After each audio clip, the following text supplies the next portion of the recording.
don't care. I don't care. I have no sympathy. Don't care. I don't care.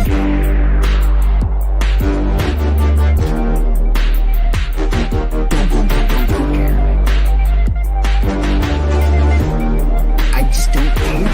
I'm sorry.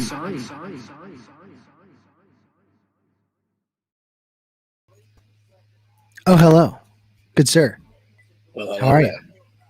I'm fantastic. Good. Hey, we're like the inverse today. Yeah. Like, I'm going. Got a good vibe. I'm going church league t-shirt underneath. Love that. Got a couple shots up already. Love that. Back to brown water. It's good. I'm feeling normal. Feeling a little normal. Today we got a little Woodford Double Oak, getting a little wintry over here. I wanted to ask you this right off the top. So yeah. Today got thrown off a little bit because normally today I take the little guy to soccer. Well, wife decides I'm going to take him. You get to stay home with little girl who just turned 2. I'm like, okay, whatever, that's fine.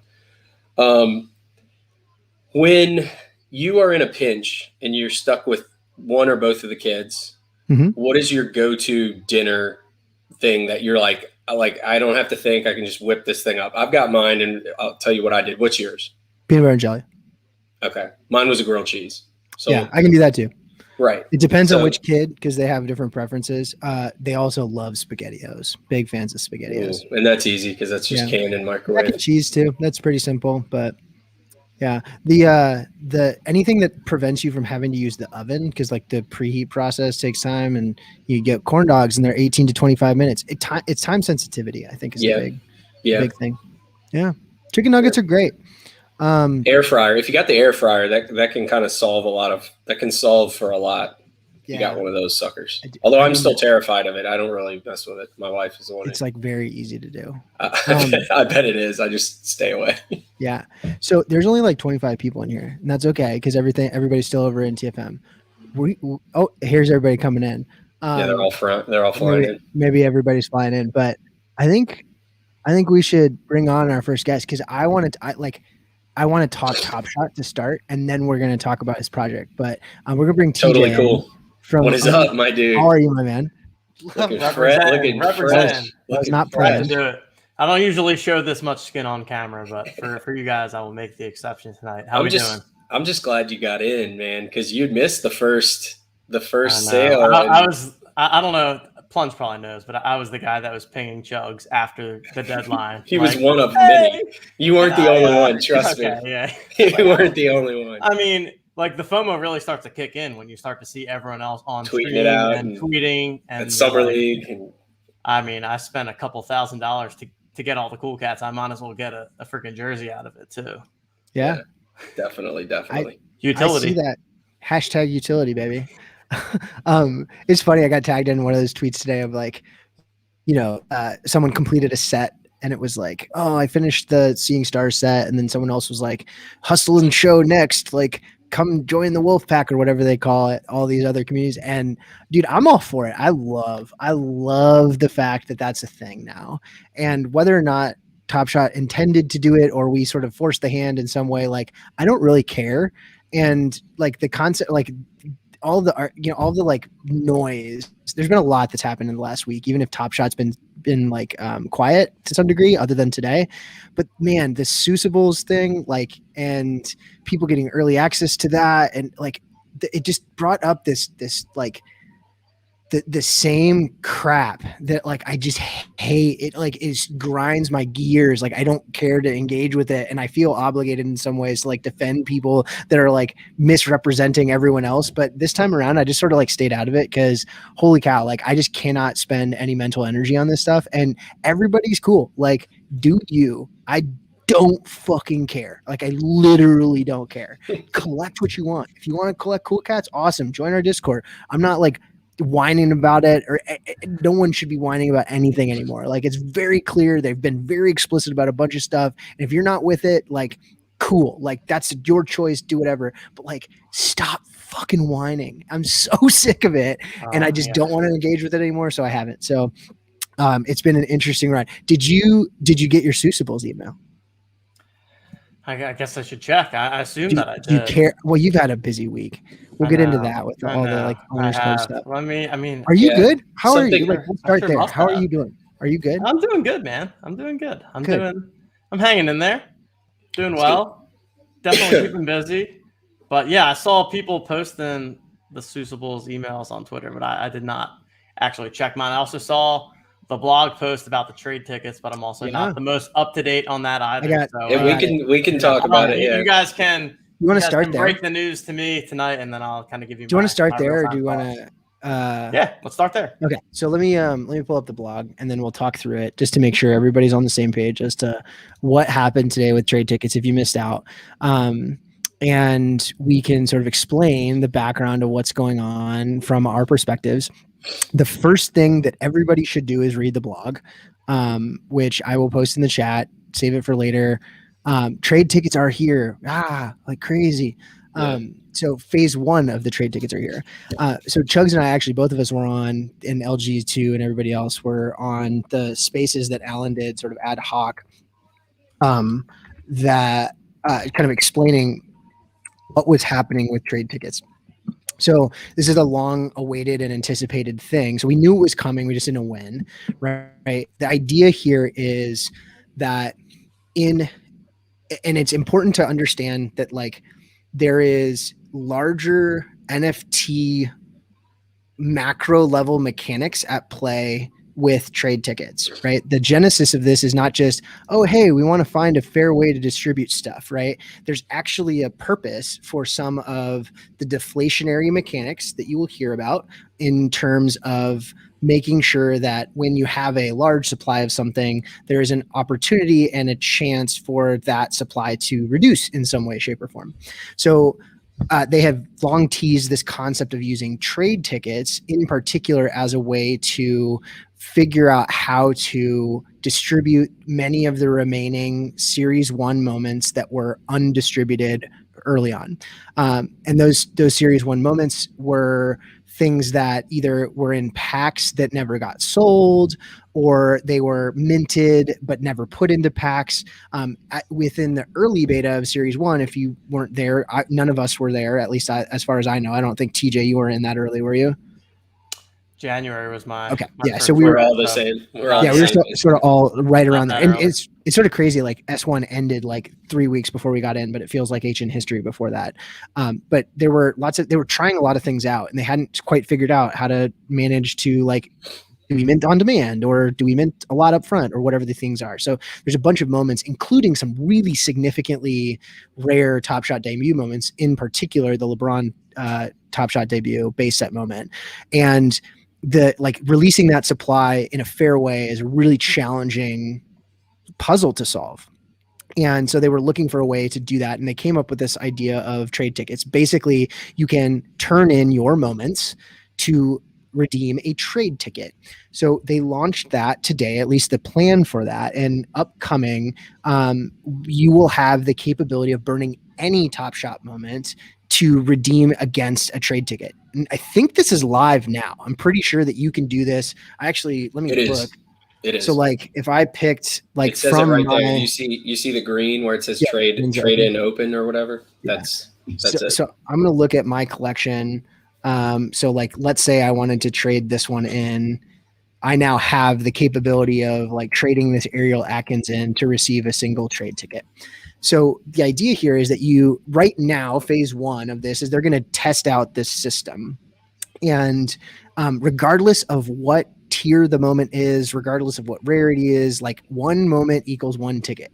So if anybody is thinking about trading in anything other than a 40,000 mint trash moment right now, you're a dum-dum. Crazy. Stop it. So right now, and the market pumped a little bit because of this, right? Like the lower tier, low end moments out of 40,000 that are of role players or like bench guys that they don't have badges, anything else like that. Like those are the moments that right now would be the only eligible moments that you should trade in. If you are trading in anything that you can buy for $4 right now, do not trade it in. right? Like sell it for $4 and then buy the $3 thing, right? And save yourself $1. But they are doing a stress test for these trade tickets coming up. So that stress test will be next Tuesday. You will have until Monday to trade in 3 moments to get 3 trade tickets and then redeem those against what they're calling the locker packs.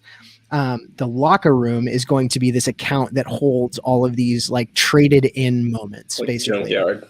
Like the junkyard, right? The trash heap, right? Call it what you want. Locker room, it smells like shit and just has a bunch of junk in it. I look at it like the high school locker room, not like the NBA locker. Like the NBA locker room, it's the visitor locker room at like a D3 college. Yeah. Like that's basically what it is. Yeah, for sure.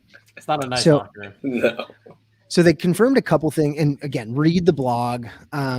But the idea, so there is a stress test to test out the redemption process against these locker packs, which are going to be essentially a package of 3 traded in moments that you can trade 3 trade tickets to redeem. So right now it's just testing the mechanics of it. You're not expecting to get anything good out of it. You should be, in theory, trading in $3 or 3 $3 moments to get 3 $3 moments in return. And the vast majority of us, I imagine, are going to just put those like whenever the next trade ticket thing comes in, just put those 3 things directly back into the trade tickets, unless you happen to get one that's like a little bit more rare. The chances of that happening are very low. What they also announced is like the second, like, so that stress test is on Tuesday, but you need to have 3 tickets in your account by Monday morning, 9:30 a.m. Pacific time. Do not trade in more than 3. Only 3. Pick the shittiest 3 moments that you have. And the other thing that they made abundantly clear today, which they have not or had not yet, although it was well speculated, is that the Series 3 common moments are going to be minted to a cajillion, right? They didn't say cajillion. That's my words, but they said like very collectible, very accessible, right? Like the idea is that they are very, very, very common in a way that they're like way more scarce than the Series 2 common moments.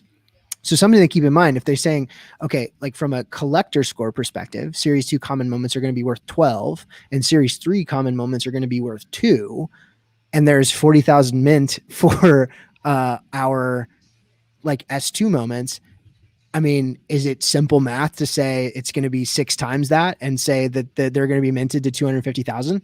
Like, wouldn't like for the non-Top Shot debuts, for the non-rookie moments, for the I think it's probably going to be north of 200,000 mints, which means that they're going to be worth nothing. And rightly so, right? They're going to be worth absolutely nothing.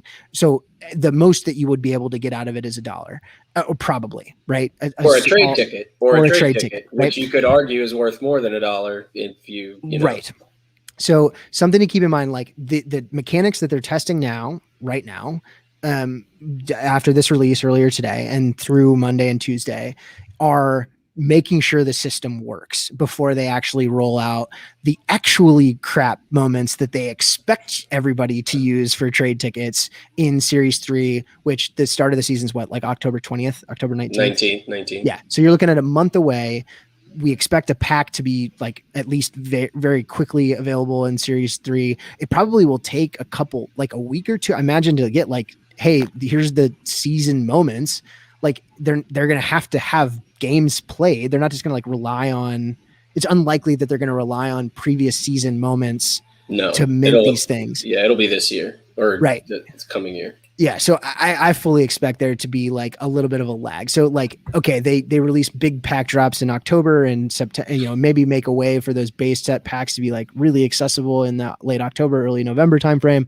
And then there's a quadrillion of them out there and you trade them in when they start to figure out, okay, now this phase 2 or 3 of this is they're going to then have pack drops for the S1 reserve packs. That's what they're calling them. So the S1 reserve packs are going to be the top, they're going to pack these moments up from Series 1, including the LeBron Top Shot debuts, which have like a $20,000 market valuation. So it's like stupid, crazy EV. It's a lottery ticket for sure. Yeah, it's a lottery ticket. But the idea will be, and they said 300 to 500 trade tickets will be required to purchase one of those S1 packs. So doing the quick math, right? And I confirmed I was on the spaces and I confirmed with Alan. I'm really glad I did. You do not need to redeem and burn those trade tickets unless you get a pack. So let's say you accrue, and they say it's going to be between 300 and 500. They're thinking, let's say you get 500 trade tickets. They're crap S3 ones. You get them in packs. You pay $1 for them on the marketplace. So let's say at best case scenario, if it's a 300 ticket pack and you were able to purchase 300 individual $1 moments on the marketplace, you have $300 in trade tickets value. But it could be anywhere from probably 300 to like, 500 times 3. So like 300 to 1500, probably somewhere in the middle, maybe like 6-ish hundred, 5-ish hundred. Like there's going to be dollars at stake here for you to purchase a S1 reserve pack. If, let's say 10,000 people have enough trade tickets to join the drop for those S1 reserve trade or packs in November or December, you have to have all of the tickets that are required to even enter the queue, but you do not have to like burn or use them unless you are successful in getting to the like checkout process and like pay with, instead of a credit card, you're paying with your 500 trade tickets or whatever. And there's going to be many more drops of these. It sounds like, I don't know if they specified how many of the S1 reserve packs are coming out at a time. I know this one was going to be like the first one. They're looking at like 500-ish. But I don't know how many they have in reserve. Is it going to be like 500 packs at a time times 10 or 15 or 20 drops? So, that's a lot of like me talking and explaining this thing, but Chugs, TJ, what are your initial thoughts? Yeah. Well, TJ, unless you have an early read, I can kind of go for it first. Then I'll sure. So like the main things that I kind of came away with it was, one, there is going to be this mental calculus of the loss of collector score points, so to say, of holding the moments versus burning them for tickets. Like that's like basically, do you want a big ticket bag that kills your collector score to then maybe lock you out of a priority queue on like a new like high tier like current series drop? Like that's one thing that stood out to me. Looking at the math of it, if you're assuming somebody new could come in and have a chance to acquire enough moments to get enough tickets, so they said 300 to 500 is the amount. If you were going to hit 300 tickets starting from 0, you'd have to buy 100 base packs. So like, to me, what Plunge said, like quadrillion of new supply, like they're gonna want enough supply to where you could theoretically buy a fuck ton of packs if you wanted of these new S3 ones, and you could do it just with every intention of just being like, I'm gonna ticket all of these, and like that essentially, like if it's 300 tickets to get into an S1 drop, and you buy $9 packs, 3 moments each, that's $900 for a chance to get an S1 pack. Like, is that worth it to you? $900? Like, and if you hit on that pack, like odds are it probably is worth it, like based on what's probably going to get packed in there. And then on the high end, if it's 500 tickets, like it's $1,500 basically. Like you're effectively looking at assuming a $3 floor. I think the floor is going to drop to 2, probably 1. Well, I'm saying if you're buying packs, like if you're only going the pack route, like you're buying a $9 pack and you're just buying like 100 packs or whatever. Right. Like assuming the supply is there. But yeah, you figure that market, there's going to be people listing for $1, but I think it might be an interesting dynamic where it's like, are people going to be willing to take 95 cents, or are they going to just be like, fuck it, I'm just going to make it a ticket? That's the deflationary aspect of it. That's actually pretty cool. Like, I don't know where the floor actually shakes out, because like, why would you sell something for $1 or $2 if you can just ticket it and move on to other, potential perks from doing that? So like, it adds a completely new element to, how you kind of play this thing, from the collector score part of it to what I was just saying, like what is a ticket worth? I think it's going to fluctuate. So that's really was my takeaway. Like supply is going to be massive on the base moments. TJ, what are your thoughts? Yeah, maybe that's what it is, that we'll get a lot more supply from Series 3. Because my first takeaway is 300 to 500 is a lot of moments, and that yeah. immediately. I mean, I just looked at my account. I feel like I have a pretty big account compared to most people. I only have 668 moments. So like, I feel like for most people, you'd have to dump almost your whole thing. Yeah, you have to dump your whole collection, or you need to like spend all your time trying to buy moments to have a likely very small percentage chance of actually landing one of these packs. So that's kind of my first reaction, is that it's so I think that's an interesting question. So how it's many a lot of work, active, basically. Like how you many, have to put in a lot of time to Yeah. acquire 300 to 500 moments, which I Right. guess is the point, right? Okay, right? maybe then you want to reward the people that are willing to put in the time. But if in one click you can buy that's awesome. 25 packs, you know, Sure. like Right. if they make bulk buying, so that's then what it's going to be, just bulk right. buying. I think that's what packs. I think it's what it's going to end up being. Like people buy shit in ETH all the time and don't even bat an eye, paying 0.2 for this, 0.4 for that. Like if you just say, oh, I'm going to slug $250 and buy a bunch of base packs, like see if I get something cool. That's what I would do too. See if you get something cool, like maybe you land a jersey match or some shit, and you can keep it or you can flip that out. But everything else, you're just like just ticket, because your eye is on the S1, you know, like a reserve pack. Yeah. But yeah, I think that's gonna happen, and I assume there will also be like a bulk buy utility within the marketplace at some point. Like you can do multiple transactions if possible. The other thing I'm thinking about with all of this is like, let's say for sake of argument, or I guess here's a question: how many people do you think would spend $1,000 at the chance to get an S1 pack? I think anybody would do that in a heartbeat. No, I'm saying how many, like legit, like what's your guess in terms of accounts on Top Shot that would send, like, let's say it was $1,000 outlay. How many? 1,000 packs? I think you'd have 15,000 people in line easily. I mean, what do you think, PJ? Could be way more than that, but I'd say that. Yeah, I mean, probably think about Hollow. Even Who lines up for a Hollow? Who lines up for a Hollow? I was just thinking about all the people that lined up to pay $1,000 for a Hollow pack, and I would say that S1 base is worth way more. It was a lot, right? So maybe it's like 50,000 people.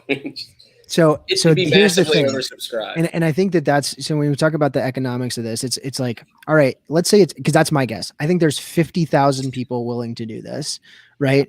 If there are 50,000 people willing to get 500 trade tickets, what's that, right? Like that's 500 times 50,000 is what? That's a lot of zeros. Is that 5 million? Load of moments, and that's why I'm saying the floors might actually. Yeah, that's 5. That's 5 million. So you need 5 million base level shit moments. Well, it's 25 million. Yeah. If you got 25 500, so you need 25. Yeah, you trade them in, and they come in. But like that means that there needs to be 25 million basement dwelling base moments. If you had, I'm looking at how many, and I think there were 533 moments in the S2 base set. And how many of those are on the floor because they're shitty players? 50, 100, not quite 100, probably. You need 50 to 100, somewhere in that range. So like, you need 6-figure counts. You need 6-figure mint counts. They're going to be. I think they're going to be minted to without a doubt. Yeah, I think the 250,000 makes sense. Yeah, it makes a lot of sense because it's 6 times. Because there's some like leveling to it too. Is like, hey, this S2 common like is 12 points. This one's, there's 6 times as many of these, so it's only worth 2. Like that's sort of my guess here. So if you have 250,000 moments in these crappy ones, right? Like there's going to be a lot of packs out there. There's going to be lots of bitching and moaning. I don't think it hurts the other sets though. Like the idea here is that like, yes, there's going to be some money pulled away from like stacking lower stuff, but like the value of stacking collector score is different. It serves a different purpose, right? And it like holding those types of things, people may sell off right now, and it may be a good thought right now. Hey, while this market is pumping, because it's a lot of things are up $1 or $2 or $3 from where they were, get rid of your 40,000. Get your 3. This is not financial advice, not trading advice, but like get your 3 for your trade tickets for this drop, get your 4 for the next one, because they're going to do this other locker room thing at some point. But like, it's okay to like let the 40,000 stuff go if you don't care about it and it doesn't serve you a purpose other than for the collector score aspect. If you want to stack some Dapper to then buy cheaper $1 moments or $2 moments later on if you're expecting that they will go that low. They may not. It's a possibility that you know, like I think it's unlikely that they will stay at this $3 floor. I think they will very, very significantly pressure downwards. And as a result, like there will become a disparity. It's not financial advice, Poker Pro Eric. But the economics of it are very, very curious.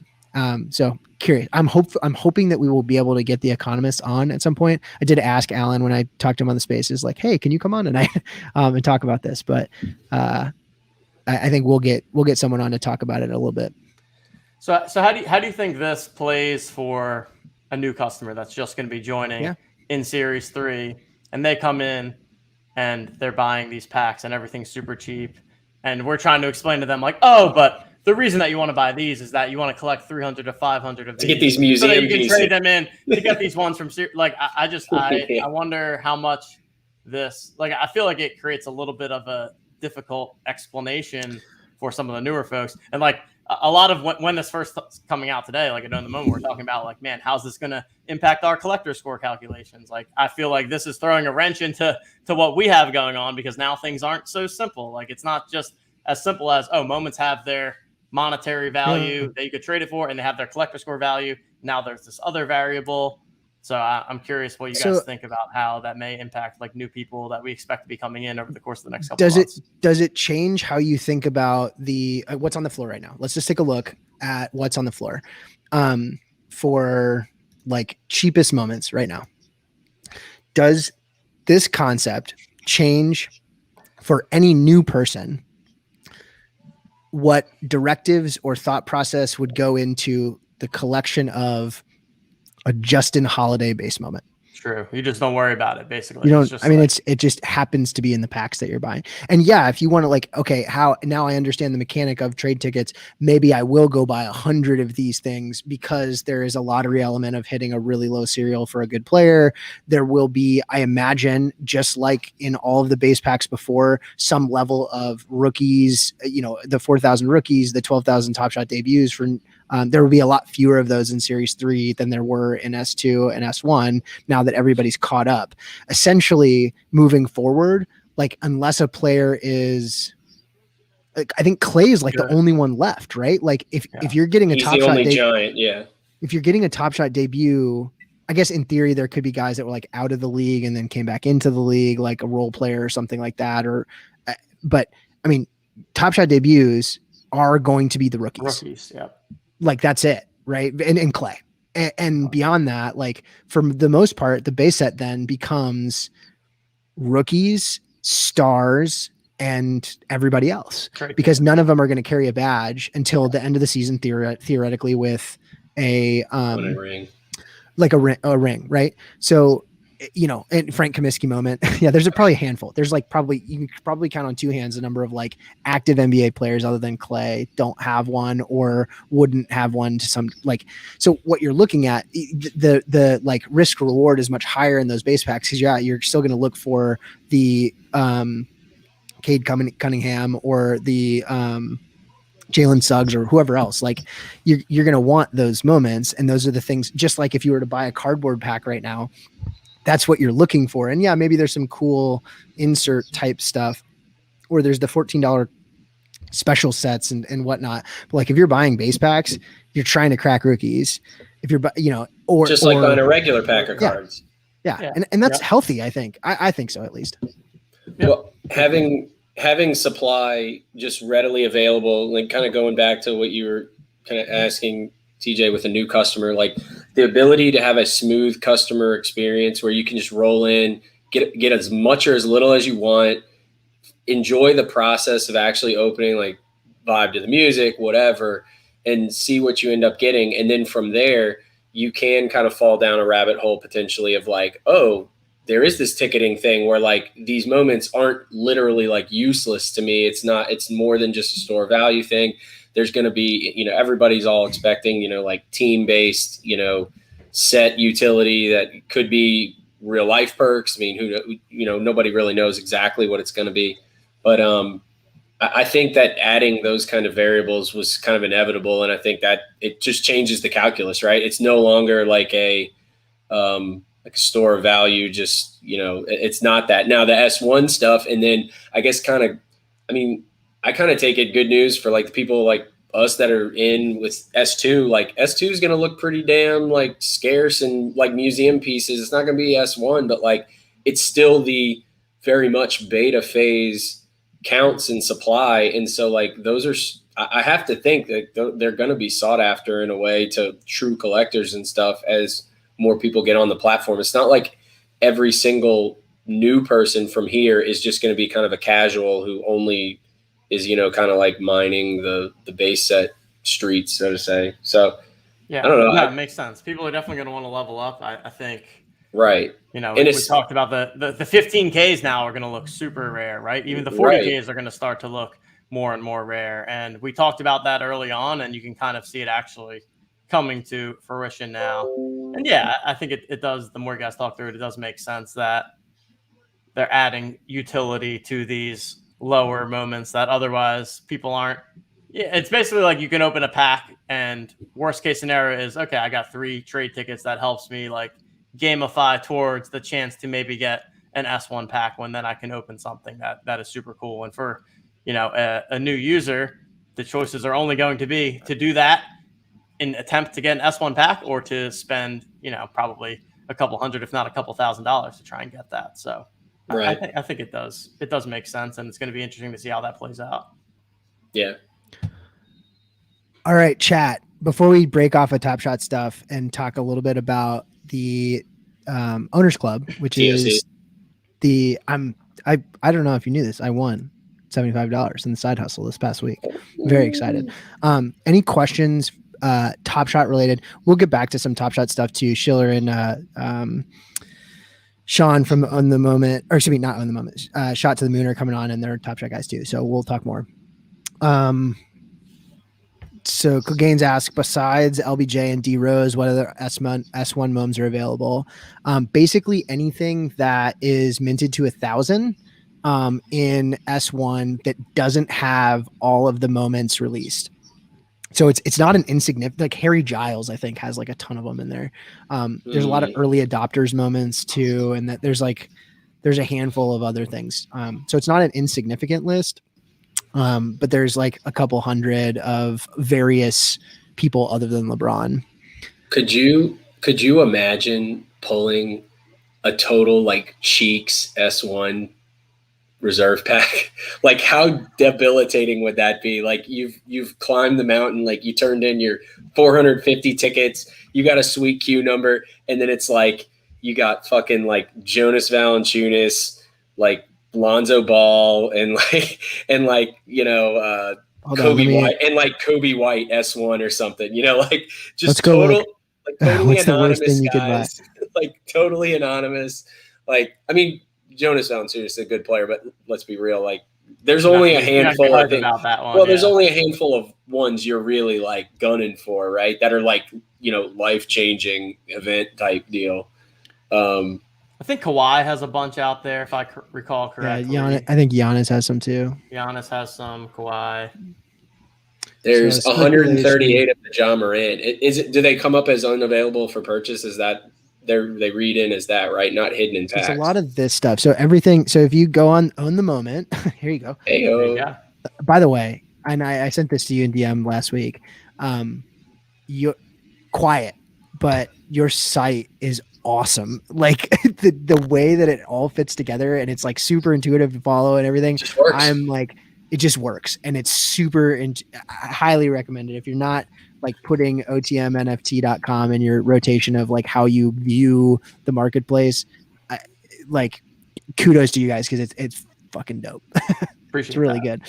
So basically, I just opened up the base set series 1 moment. So in the market home, you can look at individual moments, teams, yada yada yada. They have sets. Just opened up the base 1 series set, or base set series 1 set, and then I sorted.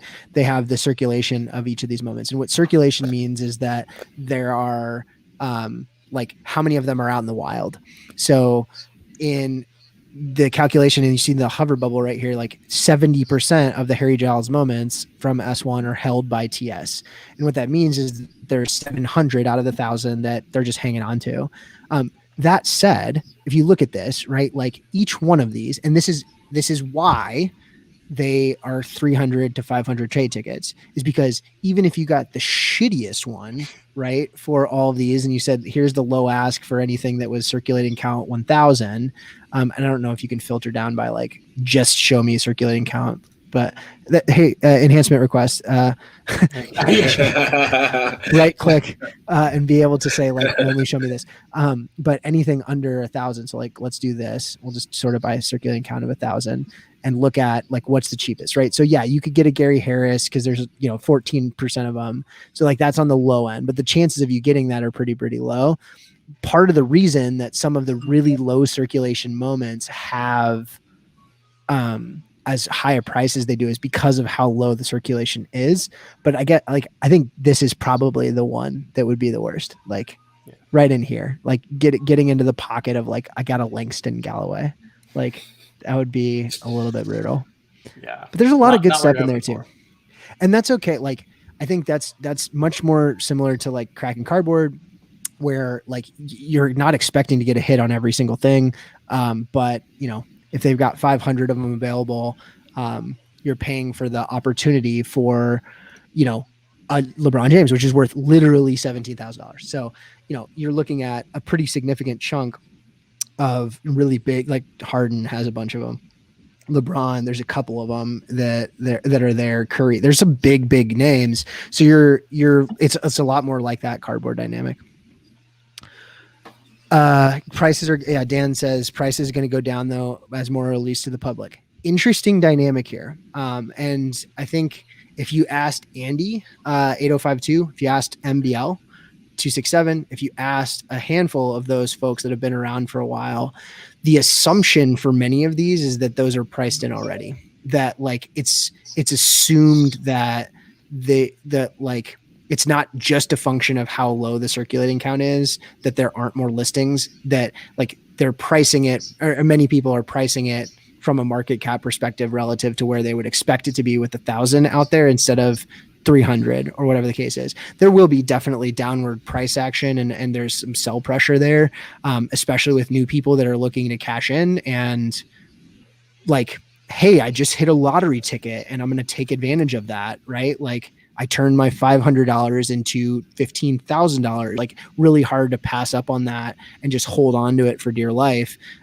So there are going to be plenty of those folks that get the tickets. And that's okay. To that point though, it's going to be a certain kind of collector who gets these. Like, it's like, like, don't get me wrong. If I wouldn't classify myself as a rent seeker, flipper, or whatever, but if I hit You're on, a realist. if I hit on, I'm looking at the commons now, and another area, another resource that we use too, the Add More Funds guys. I'm actually looking at theirs because I was able to kind of sort stuff. You got 1, 2, 3, 4, 5, 6, 7, 8. You have 8 common S1s that are a 4 handle or higher low ask right now. 8 of the 1,000 count S1 base moments. That's what I'm seeing here. The cheapest one that's over 1,000 is the Westbrook base. It's his debut. There's a Kawhi it's $998. Kyrie Irving $940, and then it drops a lot to $625 for a Rondo. Anyway, the point is it's pretty top heavy. So it's not. I wonder how straightforward it's going to be to people to just kind of pile in and just go for it and being like, this S1's just guaranteed fucking big bucks each time you roll in there. Yeah, I'm certainly. Big bucks. Fucking I'm not going to spend. I personally won't be spending $900 or $1,000 on trade tickets. Right. And for Justin, TJ, you guys are probably going to do the math on, because they will tell us exactly what's in these packs. We're going to say, here's the EV for these packs. And that's what's going to, and honestly, that information, and they've been really forward about being transparent about what's in these packs. That's going to be the math. It's going to say, okay, so here's what we expect the value of this pack to be. Here is what we expect people, for how many people have trade tickets. I don't know if there will be any, have live token, everybody else has like collector score. How many collectors have a collector score above this? I have no idea if they'll be able to query, or you guys will be able to query against how many trade tickets people have, or like if you can scan the blockchain to say how many people have, like, because I think it's a one-way transaction basically. Like I'm sending my trade ticket to the burn address. In theory, if that's all blockchain enabled and then it's open, we will know exactly how many people have 500 trade tickets, and we will be able to say, here is your chances out of those number of people of hitting a pack, and here is how much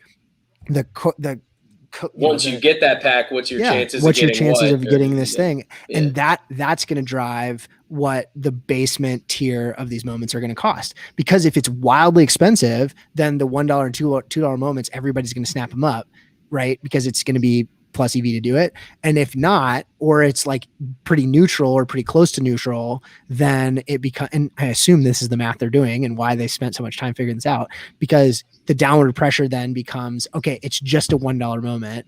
Like it doesn't have to be the barrier to my entry into these trade tickets. All right, let's stop talking about Top Shot. I want to talk about the Owners Club. Can we do that? By the way, Giants up 20-14 on the Redskins right now. That's the Washington football team. The Washington, they're not the Redskins. You're canceled. Yeah, right. So in the South, it is what it is. So the Owners Club, you guys launched last week. Congratulations, number one. I know that it has been an interesting battle trying to solve all of these problems. But for anybody that's not familiar, can you give the elevator pitch? This is what it is, and talk us through it. Sure thing. Yeah, so the Owners Club is an NFT-based fantasy football game where you can collect NFTs. Each NFT is reflective of a team or city and a position in football. So quarterback, running back, wide receiver, tight end, defense. And then once you own those NFTs, you can play them in contests on our website and compete for free to win real prizes. So we got examples right here. If you have the Carolina quarterback, or even a better example, if you've got the Carolina wide receiver, say, what's a little bit different about our game is that it's not one specific player, but it's the collective wide receiver group of the Carolina team for that week. So I think that, it's a relatively simple game, I think, to understand. There's so much to it, though. Oh, exactly. See, that's what we kind of like. That was kind of the idea, right? Is that at the simplest level, like you can just get a pack and play that same 5 cards every single week and like get some fun out of it. But there is a lot more intricacy, and I think that as the weeks go on, people will find out that there's some. It's not always intuitive to like exactly who's good in DFS or in fantasy, but no. Yeah. And I think some of the interesting dynamics here for anybody that plays DFS, right? And I have only dabbled in it. I don't spend a lot of time in it, but there is a huge portion of game theory that comes into play where you play lineups, not just who is going to be the best player, right? Or who do I project to be the best thing at the given time, but relative to everyone else that is entering these things, this gives me the highest chance to differentiate my lineup relative to the overall stack. Because when you have a lot of entries into things, like the expected value of the outcome is not just relative to like, hey, let me play all the like chalk guys, right? Like there is some value in having some variability because the boom or bust nature allows yours to differentiate itself. Alpha, baby. Alpha, all baby. About alpha. Get that alpha. The second piece here that's really interesting, like if everybody was able to play every team and every card, that's a very different dynamic, right? So let's say we have 20,000 entries and you could pick whoever you wanted, right? And there was some salary cap or something to it. Like the vast majority of people would pick Kansas City tight end and the wide receivers from Arizona or, whoever else, right? Like where you've got, or a running back, Christian McCaffrey in Carolina, or, Dalvin Cook, or anybody for the Saints. Yeah. Jameis Winston, quarterback from New Orleans, which is why I won last week. But like everybody would play those things, but because there's a limited number of the individual cards, there's 310 correct per Correct. per card of each card. Yep. of each card. But we've only released half the supply so far. Right. But correct. So in theory, there's, right now there are only 155. Yeah, 100 in theory, right? There are only 155 people that can play Christian McCaffrey or like the Carolina running back card. So like if you own one of those, and there are 20,000 entries, you're only one of 155 people that can play that particular card. So it's sort of like there's elements of DFS in it for sure. There's elements of like NFT ownership stuff that's going on. And it's really interesting. In the Cool Cats Discord, I started a channel for the Owners Club, and there's lots of people sort of like strategizing together, trying to figure out how do we like do maximize our stack or whatever. Yeah. So that said, walk us through the drop process. I know that you guys have been like tirelessly trying to manage the Discord and the noise there, but can you give us a background on like what are the things that you ran into problems with the drop? Like where do we stand on those things? Lessons learned from other people like Absolutely. That you weren't expecting to see, and sort of walk us through what those first few days looked like. Did you have something you wanted to say before I started, Chugs? I saw you. I was just gonna give like a positive shout to like the guys, the community or whatever in there, because I actually did a trade earlier. Nice. I had a dupe of Redskins running backs. Got a nice trade for a guy who had a dupe of Cincinnati. He had Joe Burrow like twice, so swap that out. Burrow's an LSU guy, so good little trade. Everybody wins. Anyway, there you go. The drop story. Yeah. So the first drop was last Tuesday. We were releasing half of the supply, so 25,000 total NFTs that came in the form of 4,000 packs, and then 5,000 singles on top of that. And what was the time? How fast did you sell out the packs? Insanely fast. 1 minute and 36 seconds. I missed the packs completely. Pretty much right away. Yeah. So pretty much right away. And then, Jesus Christ, 136. That's stupid. Yeah, it's crazy. Behind the scenes view, we were, all just on a call together, trying to make sure everything goes smoothly. We see that the packs sold out right away. We see everyone in Discord is like, "Oh, super smooth process. Everything is great." We're like, "Oh, we crushed it. This is amazing." And then we started seeing like, "Wait a minute, where's my pack? Where's this? Where's that?" And so, pretty much at the most simplistic level, what happened was that we were using PayPal as our payments provider. And because we did so much in such a short amount of time, understandably, they instantly flagged us for fraud or suspicious activity. And so that started putting transactions on hold.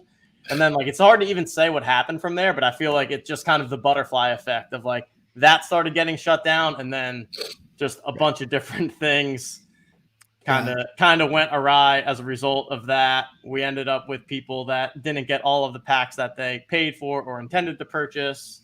And so we spent kind of the next 3-4 days really resolving that, making sure. And our goal was that everyone, and in transparency, because I think everyone, or at least most people know this at some point, some people also got more packs than they bought and paid for.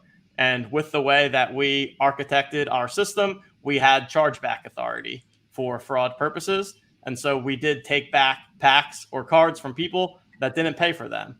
And some people were upset about that, but I mean, assholes. Everybody wants free shit in this day and age. You can't take away this free thing that you gave me. Exactly. Yeah. And it was verified on the blockchain. Yeah. And so, our goal was that everyone should have exactly what they paid for, no more, no less. Sense.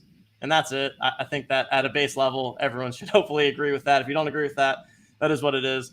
But so we spent the next couple of days doing everything we can, literally working around the clock to resolve for that. And we did do that. And then we were able to have our first week of contests successfully. We, have been doing what we can to make it up to everyone for all the hard times. Yeah. Everyone that participated got a free airdrop. We're doubling the prize pool for week 2. I'm pissed about that, by the way. You gave me Pittsburgh tight ends. I'm not happy. I got Detroit tight ends. Whatever. So I saw somebody landed something huge. It was Browns running backs. I'm like, of course. Yeah. Yeah, number 3 or something. Yeah. So that was kind of the drop day story. Yeah. And then we're currently sort in the of bizarre. launching our own marketplace, which is going to awesome. Yeah, where do you stand on? Go ahead. Yeah, well, I was just going to say, like, the marketplace, as I understood, and you can, fill us in. You guys were going to wait until all supply was out before allowing like the buying and selling type stuff, or are y'all going to just create your own platform for it, sooner rather than later? I guess elaborate on that. Yep. So the original plan. So the end state was always to have our own marketplace, like kind of like a Top Shot vibe, where right within our website you can buy and sell. Because I think that, people that are going to be involved in this are going to be involved because they're playing the game and they're on the platform. To me, it's not like a random, you're on OpenSea and you happen to see this and you're just going to buy in on a whim. Like, unless you have all the information about the game and all the perks that go with it, at least my opinion is that you're not going to be just browsing OpenSea and finding that. But our original plan was to have OpenSea as the secondary marketplace to start, and then build our own marketplace later down the season. We ran into some complications with OpenSea and with our smart contract that basically led to the decision that it was going to take equal amount of time to get our stuff on OpenSea as it would to get our stuff in our own marketplace. And so we decided to just cut to the end state, build out that own ecosystem. And so, we have not given a timeline yet. Everybody always wants a timeline, but as soon as we feel good about the fact that it's working as we expect, we will have a marketplace on our site where you'll be able to buy and sell accordingly. In the meantime, people, as you apparently have done yourself, Chugs, have been making trades in the Discord. We are not responsible for anything that happens there, so I want to be clear about that. Definitely. But, there's a lot. It seems like they've got a system worked out in there where people are kind of vouching for each other. Almost a little bit of a trade credit system going on there. Like, I successfully traded with Chugs. He's trustworthy, yada, yada, yada. But that's the current state, working on the marketplace. That's the next priority. Once we get that ironed out, we'll be looking to do our second drop where we release the second half of the NFTs that are available. We're also looking to do some sort of pre-order type system with that. I think our top goal there is that anyone that missed out on the first drop and doesn't have a pack yet is able to get one. Good luck. Kind of go from there. doing the Zed approach. Yeah. Hey, I commend you for trying to do that for sure. Good luck. Totally, A for effort, and I hope it works out. You know how it ends up. Yeah. Okay, so basically the marketplace, like your own in-house marketplace, is the priority, and then it would be unloading the rest of supply. Obviously the season's already underway. Week 2, is going to be this weekend. So I would again, I don't want to like back you into a corner on timing and stuff, but like obviously you don't want it to be like week 7 and you guys are dropping, Absolutely not. Right. So no, I would hope. Not to like, jam you up on timelines and stuff like that. I know you guys are slammed, but I would have, if somebody's asking me just off the side, I'm like thinking, they're probably getting this stuff ironed out sooner rather than later. At least 100%. That would be my intuition. 100%. I think it's best for everyone to get it out sooner than later. Maybe with the exception of the people that have really good cards right now. And it's funny, we get the DMs. I know. I see, that's the other thing, right? It's like, oh, then people are just going to start the new account and that. Yeah, it's funny to manage as we do this. It's like I've really gained an appreciation for Top Shot and everything that they went through, because what we've done is like such a fraction of what they had to go through and the scale that they had to go through in the time frame. So it really does help you gain an appreciation of like what Top Shot was like in January and February compared to now, just in terms of the functionality and having all of that set out. So definitely makes me respect what they've done there. But yeah, our goal is to have as many unique users on the platform as possible. Mm-hmm. How many? We did 3 max entries is so that people can't just enter 100 times, right? Like, to a certain extent, you're not super incentivized to buy 20 packs because you can't use all of them. But Right. you know, the It's, other it's goal very is that minus EV to do that. How many? Yeah, How many? exactly. How many unique guys do you have right now? Like, do you have like a ballpark number? How many unique? Like, how many people have a card, so to say? Maybe. Do Users. you have? So Yeah. we had unique like just under 900 people enter the main event last Okay. week on the platform. But then we had the other issue where people got accidentally booted from Yeah, I the main heard. event entry an hour before. Yeah, I mean it's just Fortunately, what is I missed that, and I Murphy's entered law. after. Everything that can go wrong I will go did. I wrong. did try and sound And the it did. alarms once I saw that to like Yeah, everybody. I was that like, was Yeah. "Hey, that get was him in!" good. Ping Yeah, cool so cats we and took in Plungeon another and like 250 lineups behind the scenes.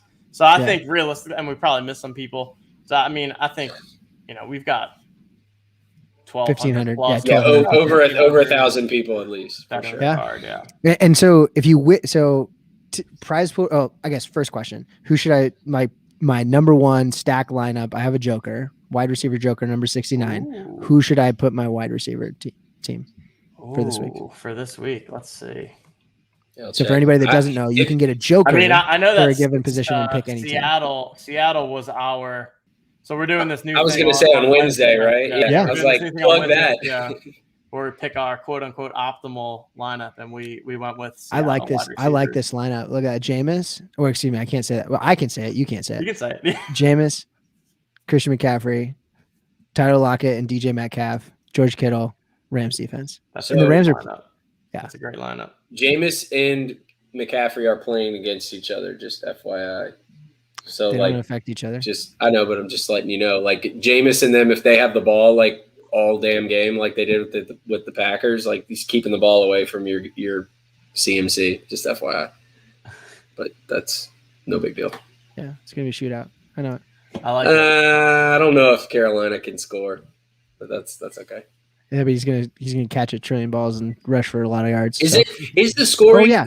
Is How it does that work? PP? It's not PPR, It's right? not Zero PPR. So we're Okay, turning back yeah. the clock. Straight up yards and Standard points. scoring. Nice. And honestly, the reason for that was that if we did PPR, wide receiver would just explode, dominate every other position, right? Because you're adding on how many completions for the group, right? Well, you're adding 20 plus points just on that. I got a bone to pick though. Okay, let's pick Played soccer. Yeah. Where the fuck are the kickers, man? We talked about kickers. We even talked about having like the kicker and the defense be a part of the same card. Then we decided it's too confusing. And so no kickers right now. Doesn't mean there couldn't be kickers in the future. future. All right. And like the other thing that I've said on our shows, and I'll say it here, is that we have 2 contests right now that you can enter in a given week. Right. There might be more. I would be very floored if by week 16 there's only 2 contests. So that's all I'll say. We are. So it may behoove you to have more than 18. No. NFC only stuff, like West Coast only stuff. There's a lot of options. Yeah. I have some questions. A lot of options. We even talked about a lot of options. I shouldn't say too much. So prize pools right now, 2,000 to the winner for the main event doubled in week 2, so 4,000 for the main event, and then I think it's like 2,000 for the side hustle, which is just 2 cards. Like I said, I won $75 of Tampa QB, so I knew that Tom Brady had played in Thursday and did well, and I was like, okay, there's like a high floor for 30, and then I played Jacksonville wide receivers on accident, and they just happened to like blow out. So I think I got on accident. How'd that happen? I was ran out of cards that were good, and I was like, "Oh, on your phone, it was a little trickier on your phone, maybe." We're working it on the phone too. The phone, the entering lineups on the phone is not. It's a little. It's harder. I was able to do it, no problem, but it is a little. This is a way better. You can do it, but it's not. It's not as easy. It'll be better. We'll make it better. It's good for sure. So question. Pretty easy on desktop, I think. There are. I had a question. In theory, if there were a group of people, let's say there were 5 people that all had 50 cards and they wanted to work together to like trade and like make optimal lineups between the 5 of them, not like creating new accounts for anybody. Everybody's still only playing 3 lineups and so forth. So you're still like sharing cards. Like, is that number 1 against the rules? And if yes or no, and then number 2 against the spirit of what you're after? I would say it's against both for sure. Okay. I mean, it's not really an enforceable rule, unfortunately, right? I think that that's definitely one of the things that is tough about all of this, is that it's not like a DraftKings or FanDuel, Right, where it's like you can actually closely kind of check monitor against the some of the stuff. account. And yeah, it's a concern that we've gotten.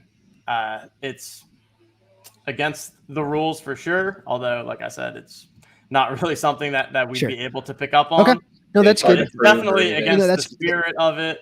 Okay, And but you know, I do think that we, you know, as we get, it's hard to tell this early on, but we're definitely looking at like everything that's going on, and if we start to see shady activity, whether it's accounts that are constantly exchanging assets back and forth amongst each other, that's definitely something that we would act on. Syndicates can be sussed out. You're hiring. You just hired Taylor Stein to Taylor's like, retired, dude. Just have him poke around for like an hour and a half or something, retired. and then you know, he's got to go to Home Depot or some shit. I don't even know. Yeah, he's building a garage or something. So that's good to know, because in theory, hypothetically, if there were a group of people that were doing that in a Discord that you're a member of, like they should probably just like not do it out of respect for you as a member of said Discord, and maybe we should just like shut that down. We should shut that down. Okay, hey, cool. Look, good to know. Clarification. We wanted to ask, and I say I'm on behalf of the people that we're actually doing. And obviously, just like they're trying to have fun, and in the same way, and I think the thing that people are equating to is like completing challenges together on Top Shot. Like I'm going to gift you a moment so that you can that we can work together to complete this thing. It's a little different. Like it's got a little bit of a different flavor to it. So I can respect that. Like that's against the rules, number one, and against the spirit of what you guys are after. So and certainly I'll communicate that back to anybody that's not on the stream tonight as well.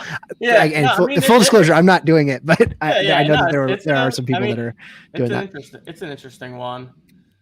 And then what? They're splitting. They'd be like, we're going to split. I actually don't know. Whatever. I haven't been paying close enough attention, but it's sort of like, I had a really interesting thought too. Like beyond that, is there a way I wonder if there would be a way to do like a liquidity pool for cards. That would be dope, because then it'd be like those little trades you're making on the margins. Like you can just do that. And if you want to get liquid and not have to worry about selling it at whatever thing, like if you just like tossed it in, you got one TOC token, and then you can redeem it for anything else in the pool. Yeah. And you catch 5% on either side, like on NFTX, like you catch 5% on either side, right? You need a ETH or probably POS WETH to like whatever TOC bridge, or not bridge, but swap, like a liquidity pool to do it. But it would be a really interesting dynamic. I know that most of the like floor cards would be the ones in the bottom, but like it's like the waiver wire. Yeah. Interesting. I mean, like people toss it. So take that back. Think about it. The tokenomics of it would be really interesting. And it's also another mechanism to remove, or like for supply to be removed from the population. So like, let's say you had a massive 10,000 or 5,000 card liquidity pool, and all of the Washington defense were in there. Like if you were smart enough about it, there's some like really significant game theory that can be applied there. And maybe everybody's running in, and the tokenomics become a little different. So it would also I mean, I think that's we're just getting started here. One of the end state goal, right, is that there's many contests, there's multiple contests, and then it becomes a little bit of a game theory of, okay, I have Kansas City tight end, and the natural instinct is to play it in the main event with the biggest prize pool, right? But what if there's this fourth dairy contest where Kansas City tight end is going to be so low owned because everyone's playing it in the bigger prize pools, and now I want to be one of the few people with Kansas City tight end smaller. Right. So like that's the more I talk about this, the more I get that's where we're heading. Jimmy's a rustling. That's where we're heading. And then it's Jimmy's a rustling. The idea is that then even if people are trying to target like there should always be enough options that it doesn't really make sense for people to. I love this idea. Bad quarterback league. I mean, like it's a good I would love that. That'd be so good. We've said that all cards should hold value. That's all we'll say. Yeah, I will tell. Because you got a card that you think is not valuable today, it may be valuable when I bring this up, guys, clip that.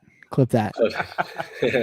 When I bring this up to any like, 99% of my buddies watch football, follow football. They do their daily fantasy, regular fantasy, bet games, whatever. When I describe this, like I mentioned it's an NFT, they're like, oh yeah, whatever. Like I'm like the NFT guy of our friends right now. But I mentioned kind of just the game itself, like the dynamics, how it's set up and everything. I mean, everybody perks up when I talk about it. So like I think intuitive. Like I think people like to have casuals like be legitimately interested. I think like you've struck on something cool. I think the position group thing is cool, a cool, simple way to kind of like break into it. Like it's not lost on you. You got a lot of different ways you can apply this.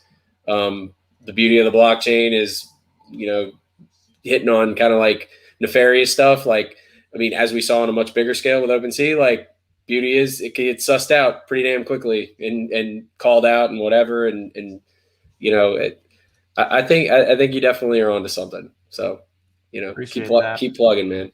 Yeah. I mean, one of the things that has made me most happy over the last, say 2-3 weeks is that, like you said, with the casuals, like through our Discord, filthy casuals. We've seen so many people just set up a MetaMask for the first time and like asking, right. You've onboarded, like you've been part of that. The quote unquote dumb questions. And like, I think that's cool. I love that. A lot of people have said, this is my second NFT besides Top Shot. Like I have no idea what a MetaMask is. I have no idea how to set that up. I think that's super cool.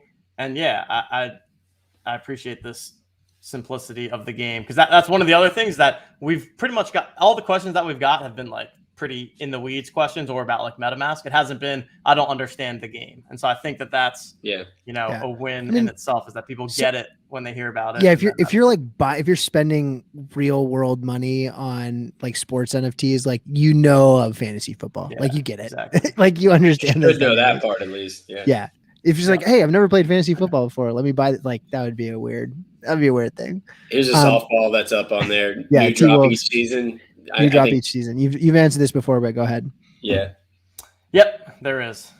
So these season 1 cards, or the 2021 season cards, are good for this game's utility. The next season there will be a new drop of cards for the next season game utility. However, we have not said exactly how, but these ones will maintain some level of utility going forward, whether that's in the form of a trade-in type system, whether that's in the form of some other ideas that power-ups. Yeah, supercharged. They will have value. I mean, we definitely want these to be kind of the OG. We don't want them to just completely go to waste. So we've got a number of ideas, and probably as we get closer to the end of the season, we'll talk through what those are.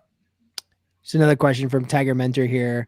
Copycat, are you worried about other people sort of taking this idea and running with it? Yeah, I mean, am I worried about it? Not really. You're just trying to execute. Yeah, if you make a better chair. Yeah, if you can do it better than we're doing it. Like honestly, more power to you. It has not been easy to do. Yeah, it's a intricate concept, and I would not be worried about competitors at that point. It'd be like, look, if they want to make a chair and think it's better than your chair, then exactly. Go for it. I actually talked with the Plunger guys about this when it came out, like, and someone I was talking with basically said like your competitor here is like DFS. It's DraftKings or FanDuel or whoever else deciding, hey, we can do this. And the game is fun enough that we can offer this game in a way that like we can create a 20,000 person league where ownership of these things are, purchased and there's a marketplace and so forth.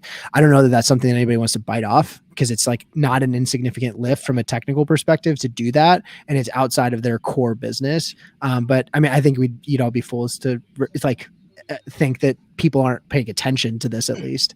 Yeah, I know it's small, but if DraftKings wanted to roll something out like this out, just like buy it. They would just buy you. They would just buy you. They'd say, "Hey, TJ, I want you to wear a DraftKings shirt." That's the end goal here. That's the real end goal. Is just hey, Sean, you know anybody at FanDuel? So TJ, we're gonna get you out of here because we're gonna bring in the Shot to the Moon guys. But you've got something to give away. Wait, what? Indeed. Oh, I do indeed. We're giving away a little card here. Hey, A little randomized TOC card. So all right. So right. what do you want, folks? And again, so for anybody that's new here, we have a very significant, heavy favoritism towards people that are subscribers to the stream.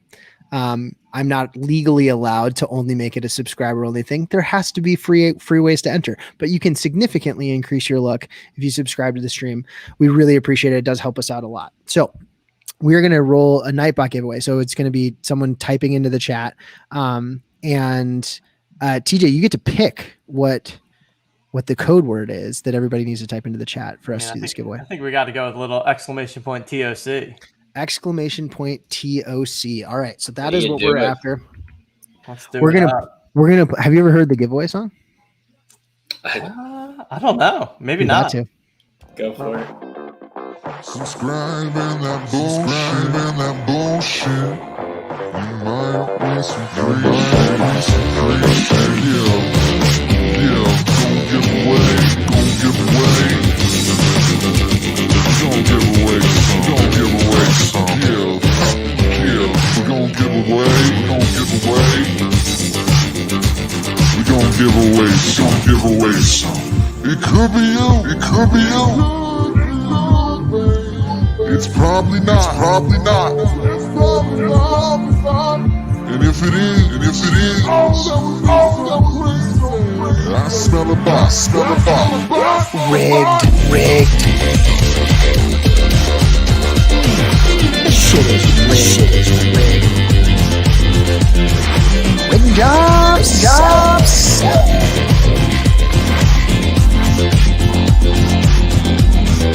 Come on.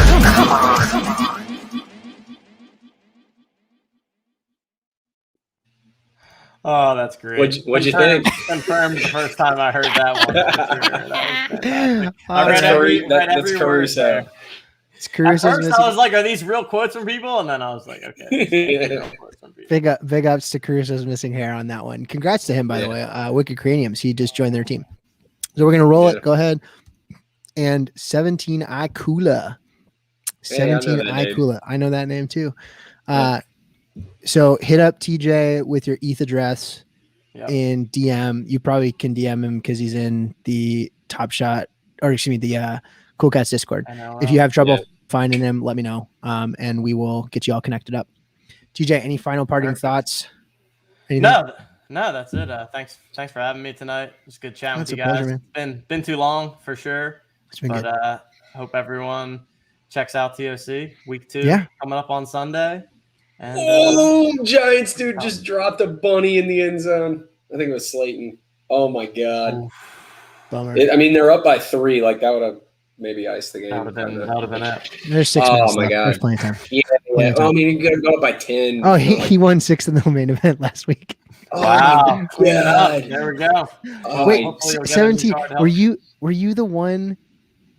Were you the one where you were at the Rams game? Maybe. And you posted the picture of yourself at the Rams game? He was like, I'm a little occupied. I'll flip it, by the way. Take a quick look. Yeah. Malik Sealy says, you're 2 minutes behind, Chugs. Really? Oh. I'm watching it. Malik is in. I'm watching it through a fire. Malik is everywhere. He's everywhere. Yeah. So 17, I posted. I was like, "Hey, we got some 9 Lives Lounge guys like in the hunt because there was like 4 or 5 of them in the top like 20 of the main event." And he was like, "I haven't even been paying attention. I'm here." And he like took a picture of himself at the Rams stadium because he went to the game last week. So that's awesome. That's awesome. So congratulations. Cool. Not only did you do well in the TOC main event last week, you get another card. So there you go. TJ, thanks for sharing so much. Kudos to you guys. Big ups. I know that it's been a very difficult road, and I have mad respect for you guys for slugging all the way through it. So thanks for joining us, and we'll see you soon. Okay. All right. See you guys. All right, man. Later, man. Friend of the program. Friend of the program. TJ. I love TJ. He's great. He's 9 Lives Lounge guy. These guys are so great. He bugged me. Like I did get a lot of DMs when when this closed first, and he was like, "Shit, I missed it. Like, is there any way it's coming back?" I was like, "I don't know, man." Well, there ended up being like, I don't know, 20 other people that DM'd that were just like, come on, man, gotta open it up. It was back in like July or whatever. And so better believe like when we had it opened up again for that small period, TJ hit me up like immediately. It's like I'm getting my black threads. So there we go. Let's get these other guys on. Let's get the hitters. Let's get Schiller. Let's get Schiller on. Okay, gentlemen, how are we doing tonight? He's got a mic stand. Like this guy. You know what, Schiller, set. Mr. Schiller, you are in a new abode. Yeah, you moved, right? Bro, NFTs, changes your life. It's a crazy thing. You're in a wait. Word is you're in a castle now. Is that true? No, we're not in a castle, but we're in an apartment building. Yeah, so it's kind of like a castle. It's not bad. Yeah, but we have big windows. Like that's probably like the best part is because like before we lived in like a basement, right? And like it had nothing. And I mean like the door frames. I'm 5'7" and I could fit through the door frames like twice. It's really weird, but it's it's good. I appreciate you guys having us on to talk about all this stuff. And I know you just did a giveaway, but I don't know. Are you down to do another one? And this time some Top Shot moments. Okay. We're always okay. Listen, I want to kick it off. I know the chat's vibing. So I'm going to throw it here in the chat of what we're going to do. And it's going to be off the bat, off the rip here. We're going to do a LeBron 40K, and it's like $45 right now. What do you want the keyword to be? The keyword, I guess, shot to the moon. Does that work? But like, we'll just do like the caption S2TM. We'll keep it as easy as possible, right? TM. And we can just shoot the shit while people are filling that out. So, Sean, how are you? Doing great, man. Thank you so much for having us on. That was super fun to listen to everything that DJ had to say. It's so interesting, right? Because like that's kind of my world too, the daily fantasy sports space. So it's fun to hear all those topics, and honestly, super excited to talk to you about all the stuff that we got going on too. Yeah, I prepared well for this conversation. I listened to the podcast. Nice. And the drop, everything. I went into the Discord. I looked around. I didn't chat yet because I didn't have anything fun to say. But I'm excited to talk to you guys about what you guys have going on. Interesting. And I heard you say this multiple times, and I really like the concept of like, this is the first time. This is no one's doing this. And I love that about the NFT space. Like, if you're doing something everybody else is doing, that's awesome. Cool. Good for you. Plug, play, repeat. Bueno. Things that stick out are the things that are different, right? And it sounds like, and it feels like from my read of the situation with the shot to the moon stuff is like you are approaching this in a very different manner than the vast majority of other NFT projects that are out there. So I'm excited to sort of dig in with you guys on that. So after this giveaway for this LeBron 40K, I want to hear it all. I want to hear the spiel. I want to hear the elevator pitch, the Shark Tank Cuban. Here's what we're gonna do. Just bring us all on board, man. Bring us all on board. We want to get on the shuttle. You sell me. So we're gonna get this ST2M. We're gonna kick this off. We're gonna roll it right now, and we got donated alien. Donated alien. You're gonna take away that LeBron. So what you need to do, donated alien. If you're not, you need to send us your Top Shot username in the chat. Okay, I'm taking a look. I got it in Nightbot, so I'll send okay, cool. Sounds good. Private chat.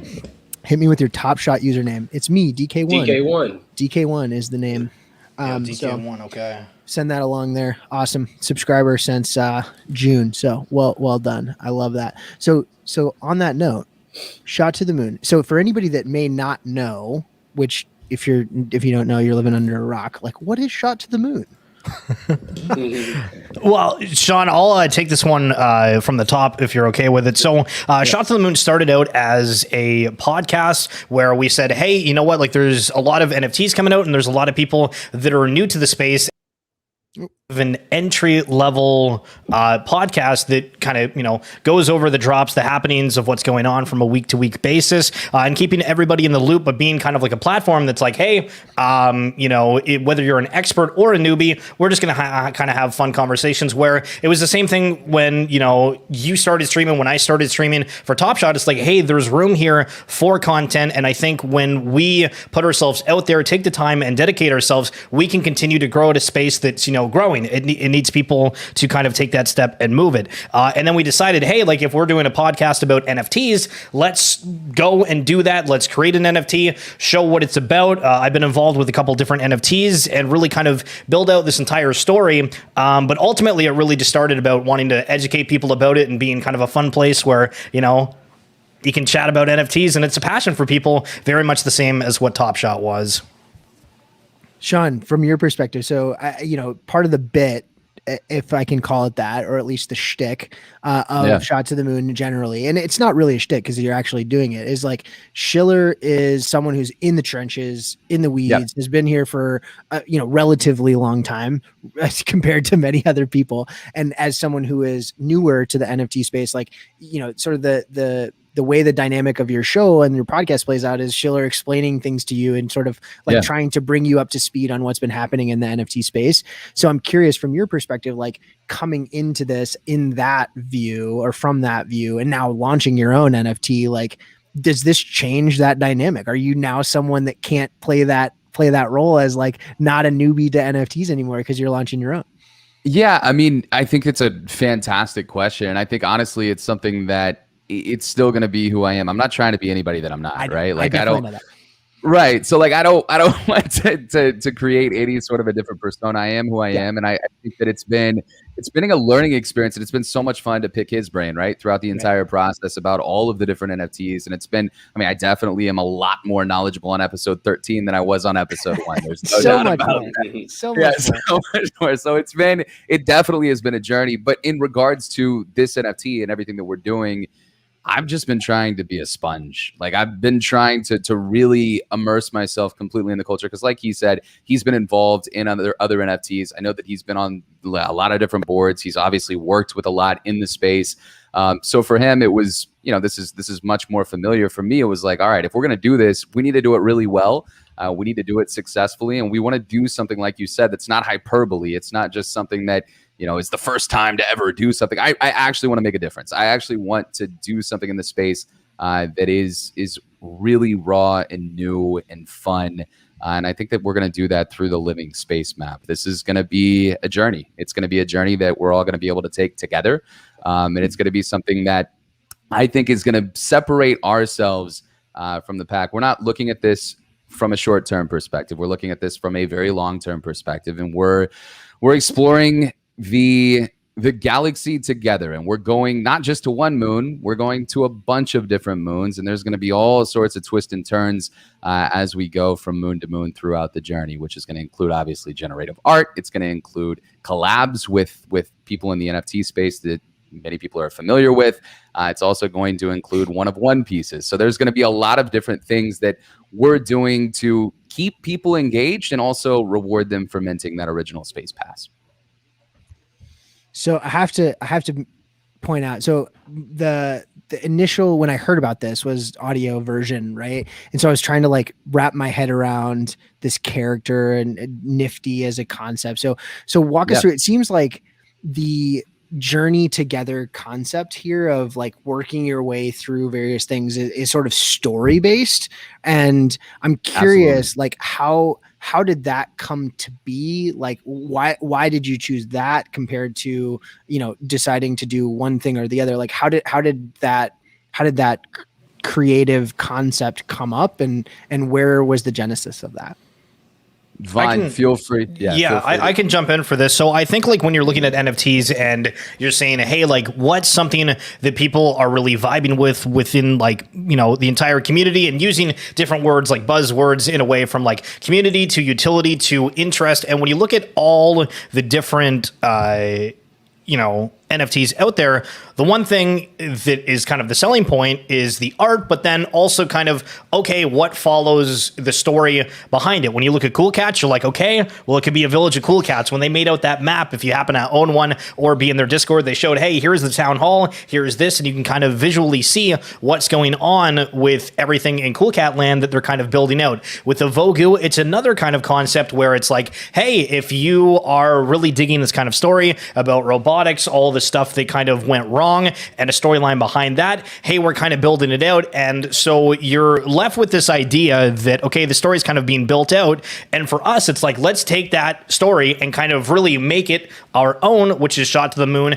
attach it to the podcast. And we're going to do a couple of different things to add, that extra utility, like shilling the shiller. So if you're interested in a certain project like Plunge, if you happen to own a space pass and you're like, listen, people are underestimating Cool Cats, I need to express myself and I want to let everybody know about it, you can come on and we'll kind of just talk about like, okay, why are you so passionate about this project? And I think it's going to be useful from both the standpoint of somebody who, wants to live the, broadcasting life in a way, but also be able to kind of talk about their project, whether it's, one they're interested in or from a project developer standpoint. So that's kind of the idea of like, hey, how can we take the idea of us doing the podcast plus creating an NFT that's a storyline and then building it out with a whole bunch of different stuff to really make people interested and engaged, and also have it of a limited size where when people look at it, because I think a large majority look at them as like an investment piece and all these doing like 10Ks, yada, yada, yada, where it's like, we're going to do 5,000 of these. If you think the story is kind of cool and you want to join us on that, we'd love to have you, but we're not going to try to do the whole, like massive quantity type deal.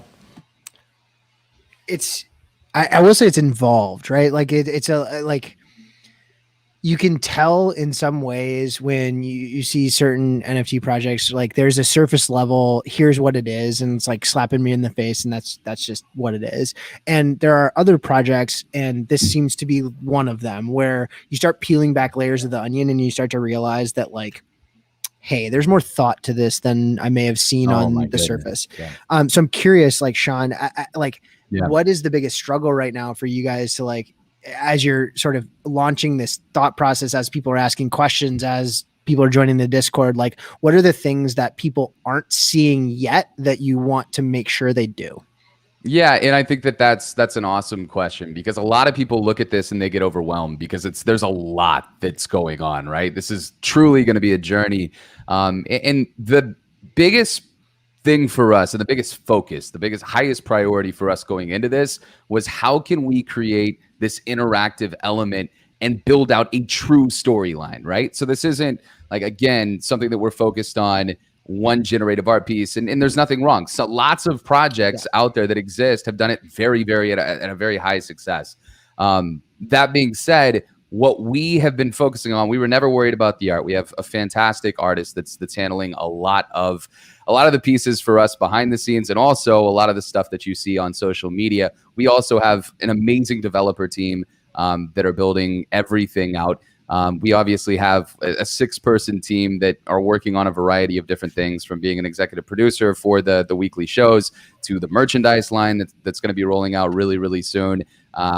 And also obviously both with Vaughn and I, and the 2 people that are responsible for developing the entire story. So there's a real team behind it. And I guess to answer your question in short, that's been the most important thing for us, and just convey this isn't just Vaughn and I's project, right? Mm-hmm. This is a true team that has been working on this for months and months and months, and building this story out. Because again, the art, that was never a worry for us. The developer team, that was never a worry. The worry was, can we actually make this into something that is more than exists currently in the ecosystem? Mm-hmm. And I think that's something that will, over the test of time, I think that it will prove to be true. I think that this is something that the story that our guys and our team has put together, I can't speak highly enough. And as that unravels, obviously, the story is going to be a living story. And I guess to speak to that, this is something that people are going to actually be able to live out from a week-to-week basis and month-to-month basis. And you'll have different rewards like built through the entire process. So we can obviously get to that. That would be that's sort of my next line of questioning here is like, what does this mechanically look like?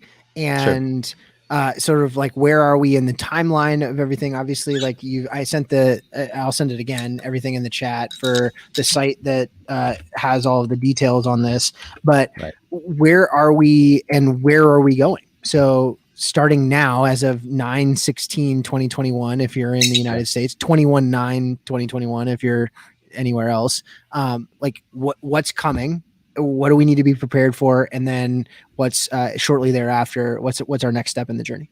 Yeah, best question. Can I just jump in on this one, Vaughn? I hate to answer two you're questions vibing. You're back to back. vibing. Okay, fantastic. Triple banger, baby. You don't have to Let's alternate. go. Let's go. I will say I think that this is the most exciting answer, and that's why I really wanted to just jump headfirst into it. Next Wednesday, so on the 22nd, that's when essentially you'll be able to get that boarding pass on this journey with us, which is the space pass.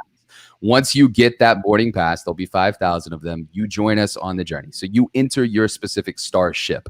There will be, I'm going to try to kind of slow all this down so that it's not like overwhelming. So it's a boarding pass. You enter a starship. How many starships are there? There's 8 starships. So there will be 8 different starships. You'll see that in the metadata as soon as you mint, and you'll be able to see which starship you are boarding, right? So you could be in Starship 1, or you can be in Starship 3 or Starship 7, 8, and whatever that case may be, right? And we will have different roles at the time of mint in each starship. 7. So 7 is the gang. 7 gangs. You got this down. Yeah, you got this down. No, So I'm telling you now that I don't care what I'm going to get. I'm going to trade it or I'm going to buy it. 7 is the starship to be on.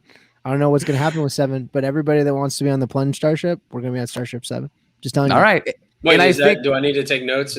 Yes. We're on 7. Everybody in the chat, we're going to be on Starship 7. Figure out. Plunge, you have no idea how funny it is that you say that. I'm not going to say anything more, but that's so hilarious. funny. That's hilarious. Fuck yes. So we have this is where it gets really fun 6 for is us. trash. 6 gets is gonna really- crash. 6 is challenging. 6 is like not gonna make it. NGM It's called Live, 7-minute abs for a reason, right? Yeah. Isn't it 7 minute? Oh, Something my about goodness. Mary. Something about. Do we get to Mary, vote on 7 what minute we abs? name the starships, or are they already named? So okay. Okay, Well, continue. we're Go ahead. getting no, you're good. I'm gonna mute myself. I'm gonna mute. No, you don't need to The Plungeokinezer. you don't need to mute yourself. So again, it kind of goes back to that interactive element that we're trying to create in this living storyline. So you will actually have a say in a lot of different things throughout the storyline. Obviously, the specifics of that unravel on a week-to-week and month-to-month basis, right? That being said, each role that you have in each starship will become more valuable. And obviously, if you have the Captain Space Pass in Starship 1 or you have the Captain Space Pass in Starship 7, those will prove to hold more value over time. And then obviously, you can let your mind run if you want to, but kind of similar to what Plunge was saying here, maybe you are in Starship 7. There will be communities within communities over time. And I think that he said, look, I'm I am the captain now. So again, like, Stick Look at Plunge's face on that guy. Look at me. I am the captain. Yeah. Now. That's So all. love it. real quick, Sorry. Sean. So the roles, Sure. the roles Roles are on each starship. the roles are randomized based on what you get, or they're like Absolutely. you're assigning them after the fact. It's just yep, whatever they're you pull. randomized. So you Okay, so could it's whatever you say exactly. So Chugs, that's a great, like, honestly, it's a super fun question, because what if the captain goes to the wrong person, right? Yeah, you're forced to like Yeah, get it from them exactly. or whatever. Or And that's where make 'em we have step put up. we've put a lot of thought into how that will contribute to the overall storyline, right? Because if the captain winds up in the wrong hands, then what do we do? And that's going to be something that is part of this story. So is it going to be? Plunge is gonna pull like the lowest ranking. Plunge is gonna pull the lowest ranking role, not and then he's possible. gonna bitch and moan and make trades to where he can get a captain. Bitch and moan. I'm gonna be. He's gonna be like, "What's this crap? I'm the janitor. This is I'm gonna stupid." ascend. It's Which, gonna be by a the way, democratic process. I'm not gonna take control. I'm gonna be granted control by those. Yeah, that are, you're gonna use that. You're gonna use that hashtag influence and get that control. And I'll be right there behind you. I mean, As honestly, the who janitor. doesn't want to be on Starship 7 with Captain Plunge? I'm right here with you, man. I'm So- walking right off the cliff with you. It's funny that you mentioned that. And one thing that I think when we're wording this, it's like, I don't know, like the insider type deal. The visuals for the different ones are all going to be the same, but I think people are not going to realize that. And so you're going to be able to take advantage right away. So Like a it's little technically patch on the side flip that's or it. preventive, because they're not going to realize. So you keep an eye out. Yeah, absolutely. And I think, I'll take a step back. I'm just excited to talk about the entire thing I with you am guys. too. This is a Comments. we're good. So in the comments, people have been asking about the janitor like constantly. I gotta know about it. Oh, my goodness. What's the quick rub on that? Like everybody seems to be asking about that. So it's not a thing. Giants just took It's- the lead, by the way, at the 2-minute warning. 29-27. Yeah, and you know it's on in the background, Chugs. You know it is. Oh, for me it is. Yeah, I'm of course. I'm behind, on but it, you know. for sure. Anyways, sure. Yeah, so there's no actual janitor role, but our community has kind of made that a thing. So that's been kind of the running joke early on. Is like, if you don't get your hands on, one of the top space passes, or they're going to wind up being at the very bottom of that hierarchy on each starship. So maybe there will be some. Somebody has to be last. Somebody's got to be last. No participation trophies. Jeez. Sanitation is no joke. Number one, it makes the world go round. In space, I bet it's really important. It's super important. Like waste management in space, like that's literally all the NASA engineers are doing. Like we figured out jet propulsion a long time ago. Like that's not a problem. That's just math. But like space waste stuff that's an engineering marvel. Tricky. So like I don't know, everybody's shitting on the janitor. Like shitting on the janitor. Come on, Plunge. Hey-o. Get out of here. Get out of here with that. Open mic night. I saw Apollo also 13. in the Plungeon today. So Plunge, if you can name your captain, if you happen to be the captain of Starship 7, what's going to be your captain name? What are you going to be? Are you going to implement something about the janitor role into that? I mean, like my whenever anybody says captain, I think of Captain Nemo, like from Disneyland. But wait, Captain Nemo? I thought it was Finding Nemo. Ooh, man, your generation. Oh God. Okay, I look like an idiot. I'm just gonna shut up now. Type in Captain Nemo. Wait, it is Finding Nemo, which came out in 2003. Fantastic Pixar movie. Kirk Douglas. Is that it? Captain Nemo. Actually, Michael Jackson ride, bro.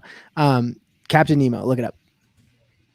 20,000 Leagues Under the Sea, though. They did the movie. That's different. Wasn't it? Like, yes, Captain Nemo is from 20,000. That's what I think of when I think of Captain Nemo. Yeah, Captain Nemo at Disneyland it's a space thing. Anyway, never been to Disneyland.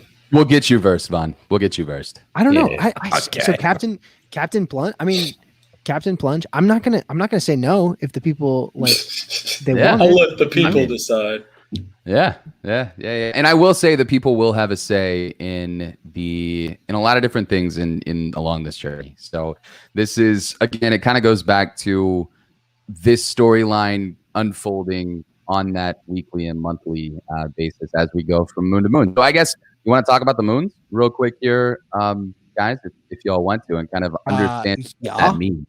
Okay, so we're obviously going to be going to multiple moons, so hence the shot to the moon. Obviously, yeah, right. Obviously, so we're going to save life forms from each moon. So that's kind of the way that this is all unraveling. And Nifty, obviously the villain throughout the entire plot, is trying to destroy these moons.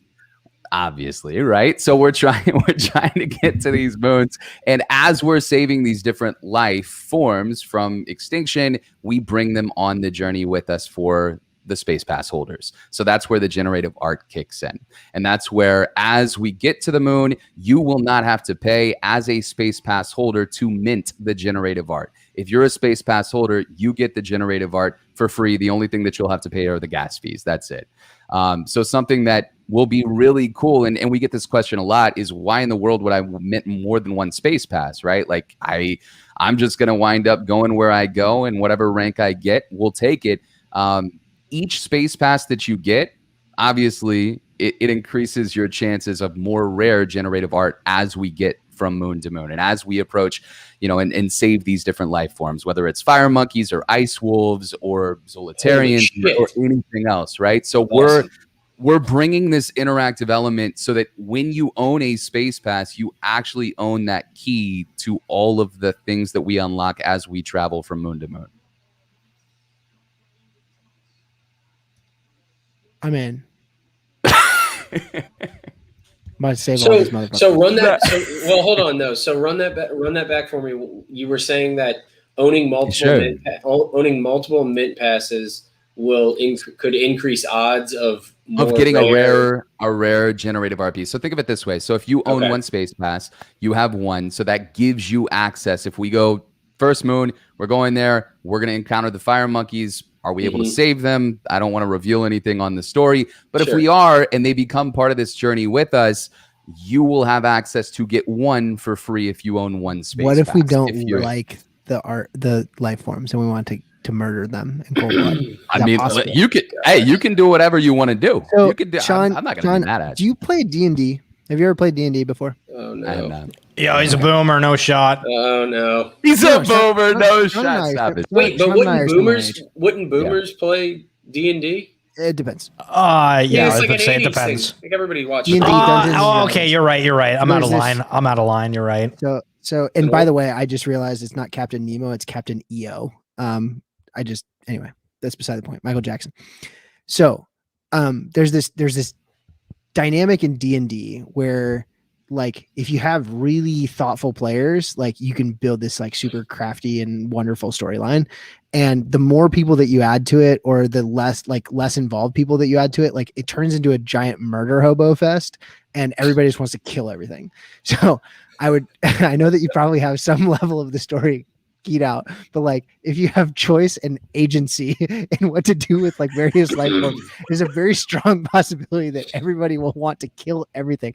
I know we've all seen Ender's It Game. all goes back to nihilism. It's a very fucking weird thing, but just be aware that, like, if there was a choice, like, hey, should we save this thing or not? Like, the more people that you add to the equation, the more likely, no. Look, the we're more gonna- likely that we're gonna kill that fucking thing. We're gonna be in the Discord. We're gonna be in the Discord and in Twitter, and I'm gonna be like, "Save us, Plunge! The Captain Plunge is going mad. Captain He wants Purge. to, yeah, he wants to kill all this. goodness. He wants to So, kill everything." And we're I gonna don't have want to to. dig too far into the story because I think it is, again, not my thing. It's a community driven thing. It's Of a course. collaborative storytelling exercise, which is a lot like D&D. Like, it's a role playing game, but it's like you're playing a role within a context and a framework. And like, the beauty of that thing is that you don't know exactly how it's going to play out. It's not super formulaic. It's not like it has to be A and then it has to be B and it has to be C. Like, there are forks that you can take. And I'll keep it going with the D&D thing. Like, the difference between a really excellent D&D game and one that kind of sucks is someone who's guiding it and can handle the like off course shit. And like, how do we handle like the yes and improv side of things? Like, how do we get to and like explore that thing that like is what people want to explore, but still like further the story in some meaningful way. So anyway, keep that in mind. Like, that dynamic is going to happen, especially if you give some agency to people. But I'm jacked about this because I think like that type of thing really tickles my fancy in a really meaningful way. Like, storytelling matters, and I think especially with you guys in the audio form and the audio stuff that you're doing, like, it's inherently sort of digestible, and it's even if you're just talking about something, like, you're telling a story as you're doing it, and this is a natural extension of that. So I'm really excited for this. It's really interesting, and I'm sort of pumped to get my space back. So just to reframe for anybody that's joining us, September 22nd so it's Wednesday, right? Like next Wednesday? Yeah. Yes. And we're looking at about 2 p.m. for the drop. That's not 100% confirmed, Yeah, unofficially confirmed.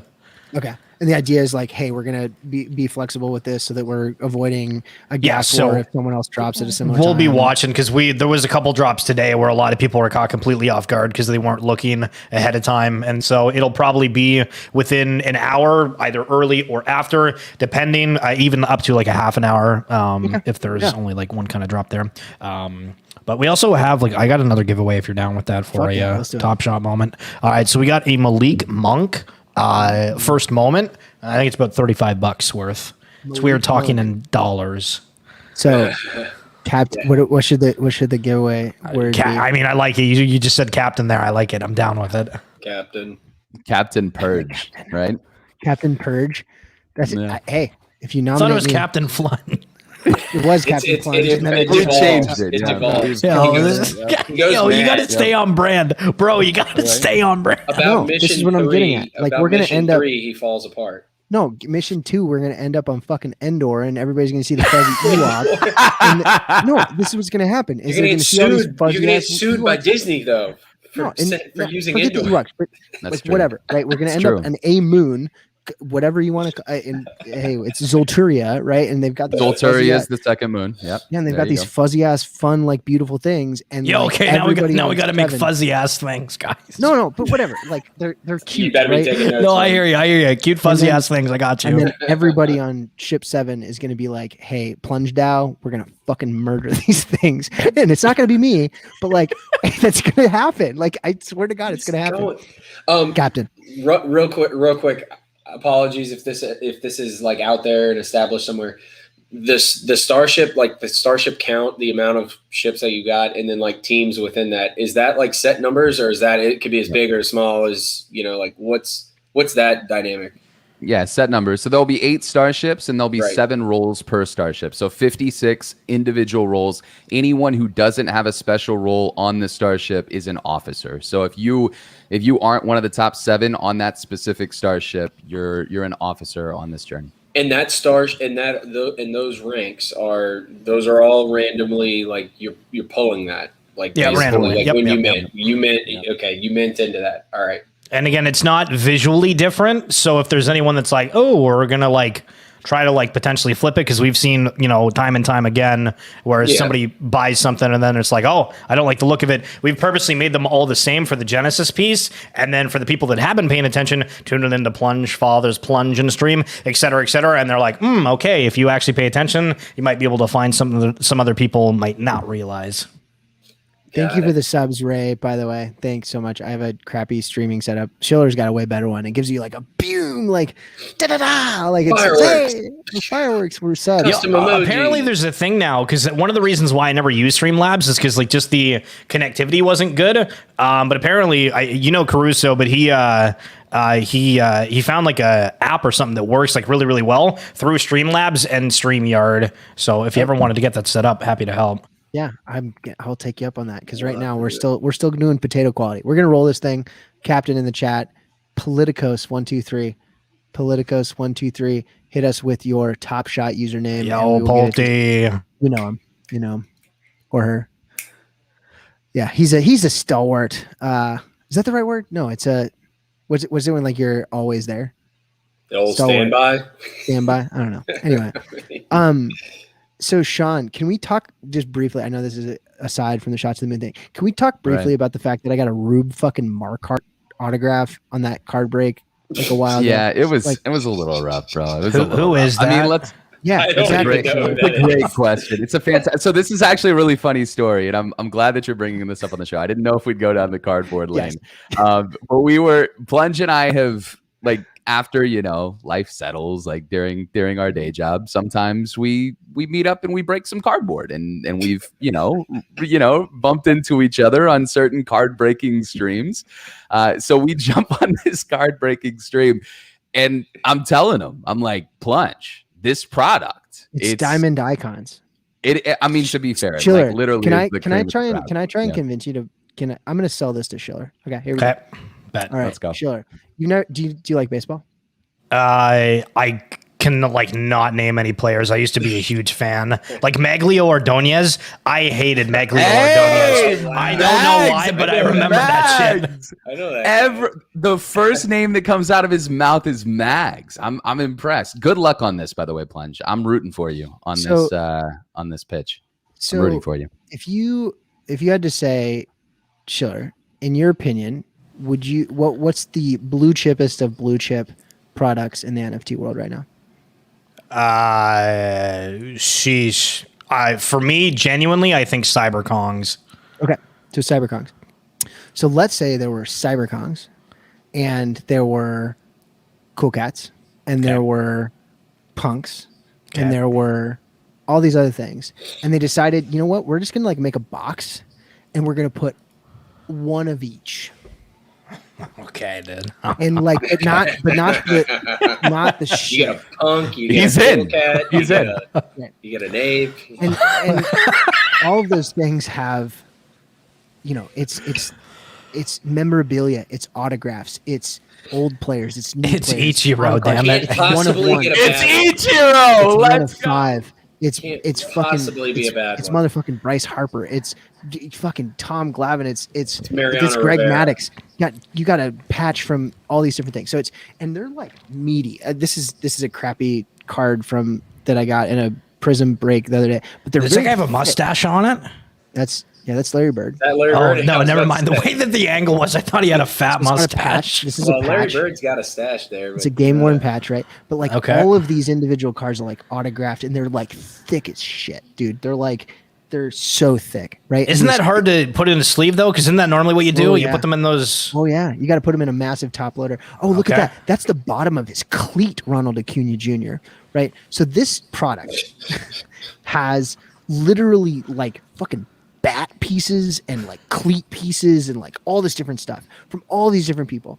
So we go on the stream and this box like there's 10 cards in it or 10 pieces in it and it's like $3,000 or like $2,500. What? Okay. Well, I mean, okay, for the stuff you mentioned, that's worth, but I don't know about. Yeah. Right. So the way they do these card breaks is 10 people pay X number of dollars in, and then you like draft.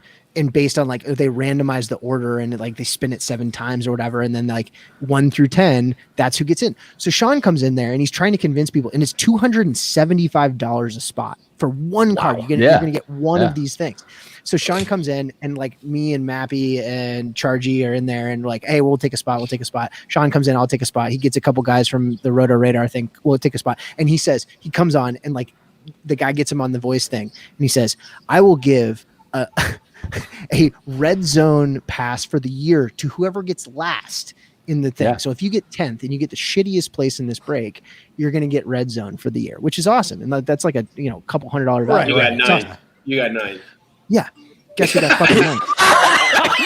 He did. Yo, no, Sean. He did. That's the worst. He actually did though. Was that the selling point for you though? It's like if this is shit, I got At the least I red get zone. red zone. I was At like, least yeah, I I'm get fucking red in. zone. Fuck yes. $275, whatever. Yeah. Got it. That was like, that was literally my portion of our Twitch revenue last month. So like one shot, boom, done. Yeah. So So they crack all these cards, and there was a handful of decent ones. I think Sean, you ended up with the Nolan Ryan, right?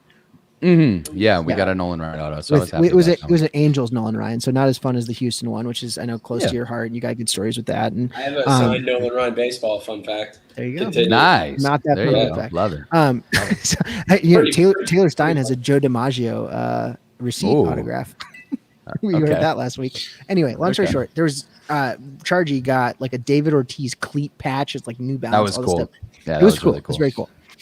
Actually, the guy made the wrong call on the first one because that one was way more valuable. Anyway, long story short, I ended up literally with a Rube Marquardt autograph. Who the fuck is that? I'm looking it up. Rube. You won't be able to figure it out, man. Rube. How do you spell Rube? rough out there. RUBE. So this is Yep. this is one from last year. So Rube Marquardt was born in 1886. he literally played in the 20s. Oh, holy shit. So I mean, it's probably this is from last season. So it's like he probably signed like a quadrillion like signatures on a pieces of paper or something on vellum or some shit, and Topps has them, and they're literally cutting them out and putting them in these fucking cards. Oh my god. I mean, at least it's verified, That's so right? grift- that's There so we go. grift- That's so grifty and grimy. It's a letter Yeah. or an envelope. Yeah, Desert Zombie. Like Like he's writing. That's like a war letter that they just like cut out his signature at the end Yeah. of it, and they're like, here. yeah, That's it was amazing. an experience. that's my But at least story. you can sell it for $100. I see it right there on eBay. If I wanted Yeah, to. but red zone's worth like several $100. Yeah. Yeah. The other guy got like an Anthony Rendon or something like that. Like it was a very interesting break. It was. It was. It was a lot of fun. It was fun, dude. I love that stuff. It's so fun. Yo, okay, can I go down memory lane for a second? I like don't watch baseball like at all, but here are the names that I remember, and I'm curious if you guys like know who they dude. are. Okay. Oh yeah, go. All I'm right. actually Yeah, me really too. excited for this. You're Okay. gonna be like late '90s, early 2000s. I'm ready. Yeah, Eric let's go. Hinsky. Yep. Yes. Yeah. Of course. Okay. Wow. 10 for 10. Jason Veritek. Oh, hell yeah. 100% yes. Okay. Dude, you're a baseball savant. yeah, BJ Ryan. Ooh, that's the one I don't remember. He was a closer for the Blue Jays, and he was like lights out for like a year or two, and then he got Tommy John surgery, and then he was He's done. from Louisiana. He's a Louisiana kid. Yo, you guys don't know BJ Ryan, bruv. Listen, I mean, there's a couple people in the world that I'm like, if you don't know, dude, his number was 52. I was gonna get his jersey. The way he whipped that ball, babe, he flicked that shit. It was great. He played for the Blue Jays for a couple of years, but I want you to keep going with this, but. Okay. So, did you ever play? You might have been too young for this. I don't know, if Sean, you knew this either. And I don't know how old Sean is, but did you guys ever get into MLB Showdown or know what that is? Have you ever heard of it? Like the PlayStation game, the show? No. This was a card game, a baseball. Okay, no, card. dude. Yeah, definitely. I'm out. It was like a dice like baseball card game, and it launched in 2000. But like, I mean. I was born in '86, so like late the '90s and early 2000s, like that's the baseball heyday for me. Anyway, continue. Keep ripping names. So I mean, a lot of this is going to be Blue Jays, so I apologize. But Troy Gloss, yes, 100. Played for the Angels, also third baseman. Okay, Lyle Overbay. I've heard of that. He couldn't He tell hits you some where he bombs. played. He can get deep. He gets some bombs. he raked a little bit. First baseman. Okay, Alex Rios. Yeah, heard of that. Nobody cares about that guy. Yo, Frank. Oh shit, what was his name? There was a guy with a stupidly long name called like Frank Catalanano or something like that. Yes. Yo, what the hell's the last name? I don't even remember. He had like a mob. Yo, he went like this. He was like, "Yo, bring me the pitch, baby."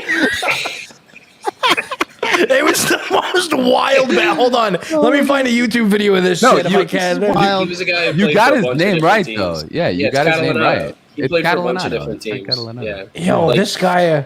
Yo, he only got a video. Hold on, how do I share my screen? Or here, I don't know. Yeah, Hold on a there's a second. thing on the bottom. I can pull it up. He's a Wait, classic shit, journeyman ball player. Yeah, Would there should be play a for, like, share screen everybody. thing. Okay, there we go. I don't know if there's any audio, but look at how much he emphasizes the. Okay, here we go. The wiggle. Like, look at this man. Yeah, it's a lot of wiggle. Boom! You know right in who- the face. The Gary Here we go. Sheffield left-handed version. Gary Sheffield kind of waved it around like that too. Yeah. Yo, Gary the Blue Jays Sheffield waved retro. it big time. One guy who had a crazy ass. It was Craig Counsell who played for the Diamondbacks when they won the World Series a while back. Super he had a wide whack. open. He had a whack ass stance. Jeff Bagwell. How about Jeff Bagwell's stance? Oh my God, Jeff yeah. Bagwell. The bat. That dude was definitely not taking steroids at all. There's no way.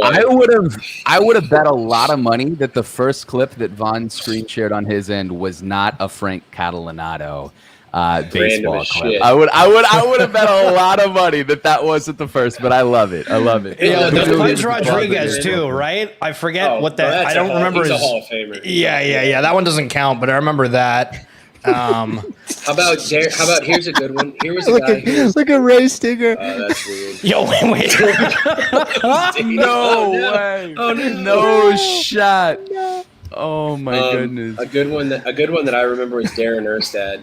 He was a good player for the Angels. This for a has while. devolved. This has devolved significantly. What about John McDonald? Do you know a baseball player? That's the segment here. Do you know? Name a Do random you baseball know a player. baseball JT player? Snow. You guys Yes. Oh my goodness. Giants guy. Jeff Kent. Jeff Kent. Jeff So Kent. good. Yep. That 3-4. Shot to the Second MLB archive. baseman extraordinaire. Griff. Anyway, so that was a total aside from your project. You guys Yeah, are no, it's awesome. great. Schiller, is It's this great. the first time that you've been on the Plungeon stream? I think so. I don't know how that happened because Hey, we're vibing, dude. It's good having you on the stream all the time. I love it. like literally whenever you're like, I just need to talk to someone about this instead of just speaking at nothing, just let me know. I'm in. Yeah, sounds good. Sounds good. Bad phone. And I'll probably follow for a little bit because that's just what So I do. good. I just kind of like follow along. So good. So good. So I'm curious, both of you are in Top Shot. Yeah, what do you think? But yeah, before we dive headfirst somewhere else, final thoughts, things that you want anybody that joined us, in the last few minutes, or that you want to make sure people are aware of and prepared for next Wednesday for the Shot to the Moon drop. I think I sent out the Twitter message or like the tweet that you had sent me earlier that had sort of like all of the links together, the announcement and the stream and the explanation and the Discord link. So I'll post that again in the chat for everybody here. But anything else that you guys want to make sure that everybody knows? I think. Go ahead. Sorry, no. Go ahead, Sean. No, you're good. You're No. good. Go ahead. Okay, so we're gonna do this nice thing. I assume you're fighting the Canadian here, but I'll take the lead on this one.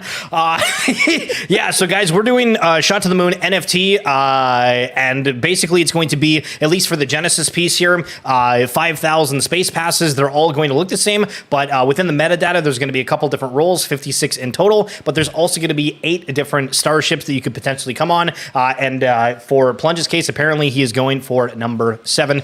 So keep that in mind. But there's going to be, the components of the generative art drop. We are going to do different merch with it, but ultimately we're going to have a living story that's going to progress. So if you enjoy the fact of learning about fiction, fantasy, living a story, you're wanting to either potentially jump into NFTs for the first time or kind of have a cool piece of your collection, which is going to kind of be ongoing as we go through here. They're priced at 0.05, and we're launching it next Wednesday. Yeah, absolutely. Just to piggyback real quick, Steve, do you have the clip, like the little, the teaser that we put out? Yeah, can you? last- Mine lagged super hard, so if one of you can share it, that would be awesome. Steve, I don't know if you've ever used StreamYard before, but like when you click share, there's a little check mark in the bottom left that says share audio. So if there's audio along with it, when you share your screen, you have to like opt in to that. Perfect. I can see it. Okay, let me know if this works. Yeah. And it'll be good to go. Hey.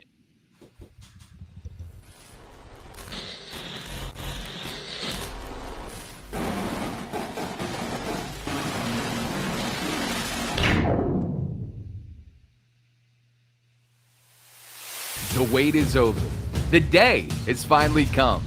And we couldn't be more excited to tell all of you Shot to the Moon is launching an NFT.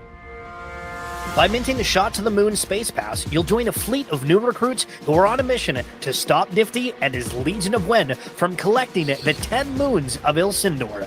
Moons that could give Nifty the power to destroy galaxies, end life on Earth, and forever rule the universe. We need you to stop Nifty. This NFT project is an experience, a story which unfolds and elevates in utility in the coming months and years. With each mission, the lore is further developed and there are special drops to Space Pass holders. As with every mission, secrets are sacred. What you see is just the beginning.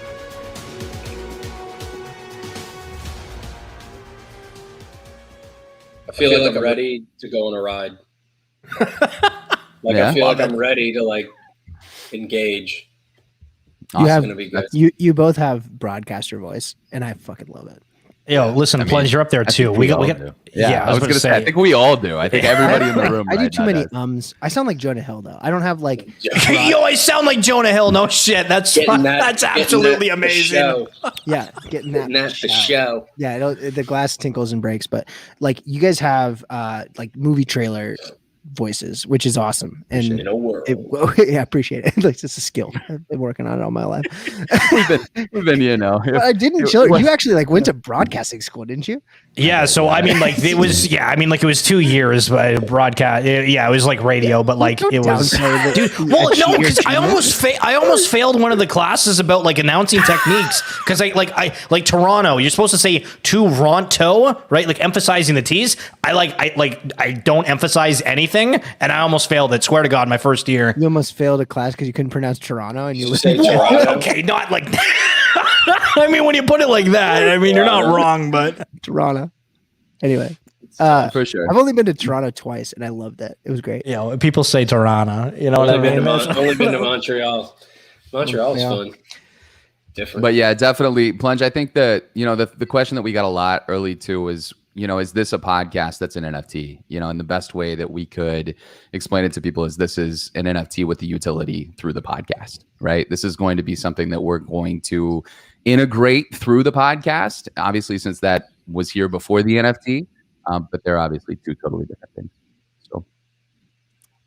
So the podcast will matter, same, sure, along with the same things but different. Yeah, they are. It's all under the same they're company, additive. right? But they're the NFT itself is not obviously it's It's not just the podcast. Right. It's more than that. Way to It's describe got it. it's Yeah, fucking the absolutely. sevens, bro. We're about to Yo, the blow some sevens. motherfucking moons up, Let's dude. go. We're gonna Let's murder them bitches, dude. All the Why? little Ewok thingies, they're dead. They didn't do No. anything to you, man. Just They didn't yet. let's just pick them up. We could. But could. After we get What if off we here, kill I Nikki am gonna. before we get to the moon. I think possible? that'd be the. I can't There's- wait. Yeah. I cannot wait until we are on our ship. You're the captain, and I'm like the navigator or like the medic or something. And like it's just gonna be a complete shit show. You guys didn't. If you read Ender's Game, you didn't also then read Xenocide and I forget the third book. Like you need to read that. You need to read Is Ender's that Game. some YA crap though? Is that a bunch of like young adult? Oh yeah, you know? yeah. YA literature isn't cool enough for me. Fuck you, dude. Ender's Game is fucking classic. It's a All right. fantastic trilogy. Cool. Yeah, Ender's Shadow. Oh no, Should I that's, read that's Divergent after that? And then, no, it's and not then the go back same. and Ender's reread the Game, Hunger Orson Games? Scott Card is different. Orson Okay. Scott Card is a world All right. builder. Okay. That's fucking different, bro. Okay. Get out of here, Guys, Top Shot. Top Shot. Let's talk Top Shot. What do y'all think about the whole ticket thing? Like, do you think have you? Well, I first didn't off, even know it happened, dude. I was gonna say, how much do you know? We've been so. Y'all Yo, don't know break, anything. break it down. Yo, break it down for us, though. I'd Okay. love to know about it. I mean, I know ahead, like go the ahead, Chuck. basics, but I want to hear him. I'll do yeah, I it wanna hear him. because Plunge explained a ton of it already earlier. So basically, tickets are live right now. You can trade in any moment for a ticket. No matter what the moment is, no matter what the Don't. quality is. Don't trade him in. Don't. Not Yeah. Make sure you understand what you're doing. So you should not, but you can right now. Now, that said, what they're going to do is they're going to do like the nitty gritty of it is next Tuesday, they're going to do a stress test of this system where you can trade in your moments, get tickets, and then you can use those tickets to buy with the tickets a pack, which they're called locker. They're called locker packs, which are essentially like trash heap packs. Like they're the ticketed moments. They're being repackaged and then sent back out. You can then get one of those. They're normally, to make the economics of it a little, different. It's normally going to be 4 moments gets you like four moments gets 4 tickets, and there's going to be 4 tickets for a pack that's only going to yield you 3 moments. So it's like 4 for 3. In the future, Correct. This upcoming one, yeah. right? This upcoming one is only going to be 3 for 3. So it's an even swap. Like if you had 3 moments and you wanted to like basically re-roll them, for 3 different ones, you can do that just to try it out. I would think most people will do it. I'm probably going to do it mainly because you get rewarded. Dapper has shown a propensity to reward people for participating and stuff. So, so for this particular situation, it'll probably make sense. Like get your 3 like most anonymous moments you got, turn them into tickets, and then use those tickets to get a pack on Tuesday. Going forward, though, it'll be 4 to 3. So like it's a little bit of different calculus. What they're going to roll out after that in phase 2 is the ability to basically a bulk system where you can send 100 moments to the locker to get 100 tickets, and they want to make sure that works. Later on into the year, they're going to then start doing the S1 reserve packs that you will need to purchase with tickets, and the amount that they're saying is 300 to 500. So 300 to 500 moments in order to get those. The read through there is that S3 at that point will have been pretty well disseminated into the market, and the S3 or S4, some people like to say it's technically that because S3 is the summer league. But those new moments, the counts are presumably going to be astronomical compared to what we are used to, mainly because there needs to be the thought is there needs to be enough to where you could theoretically go buy 100 base packs and then have 300 moments that you could then just send to the ticket heap to have 300 tickets. And then you've effectively paid $900 for the requisite tickets to get, to basically be able to buy a S1 reserve pack. Now, at the same time, there's 2 things that you're kind of forfeiting when you do that. One, when you send those moments to the ticket to the locker, that's irreversible, right? So like whatever collector score comes with that, like it's gone. You ain't getting it back. And you go and you're putting yourself in a queue that's probably going to be very oversubscribed, right? Like let's say they release 500 S1 reserve packs, but there's like 40,000 people who are willing to like pay up to like convert moments to tickets, whatever, there's enough people that are in there to where your odds of getting this, lottery ticket of an S1 pack is still pretty low. And if you don't get it, you're stuck with these tickets that you don't really know what you can it feels like it's lowering, or like it's to try to prop up the floor of like those extra common moments and not I'm glad that your initial read is that, because at first people are thinking, oh, supply is going to be overblown and there's going to be just dollar moments everywhere. And I'm like, yeah, but at the same time, if moments are that cheap, people might just say, oh, well, I'll just scoop those up and just turn them into tickets, because normally getting a pack, your moment is essentially $3. So if I can get a $1 moment, turn it into a ticket, I'm a lower cost basis of getting these tickets to then enter myself into the S1 lottery, we'll call it. And there's enough people here that are, engaged with the platform that I think are going to be playing that game, right? There's going to be tens of thousands of people probably that will routinely be playing this game. So really, like, the main takeaway to me is that the new season base moments, the counts are going to be massive, and it's by design. It's going to be to where anybody can get you can buy 10 packs at once if you want. And your odds are you're just going to get a bunch of anonymous, well, maybe not necessarily anonymous players, but they're going to be like literally like 100,000 count type moments or something, if not more. Well, so if that happens, and Sean, I'll let you jump in to give your thoughts after, but like that makes me think that this is supposed to be a question. I was putting that the wrong way. Do you think if they come out with a supply of like, let's say 100,000, every moment on the platform rises? Higher than that. All the lower stuff. I think it's going. You think it's going to be higher than 100K? I think it'll be 250,000 for the for the base ones. We did some back of envelope type stuff. Look at the collector score. Like the collector score for S2 base is 12 points, right? And the collector score for an S3 base is going to be 2. So like just factor 6 times 40,000. Like it may be less than that, but like the economics come out at some point to be a wash. But if you look at how many people line up for a legendary pack that are willing to spend $800 to $1,000 on a Top Shot pack that has roughly equal EV, maybe a little bit plus?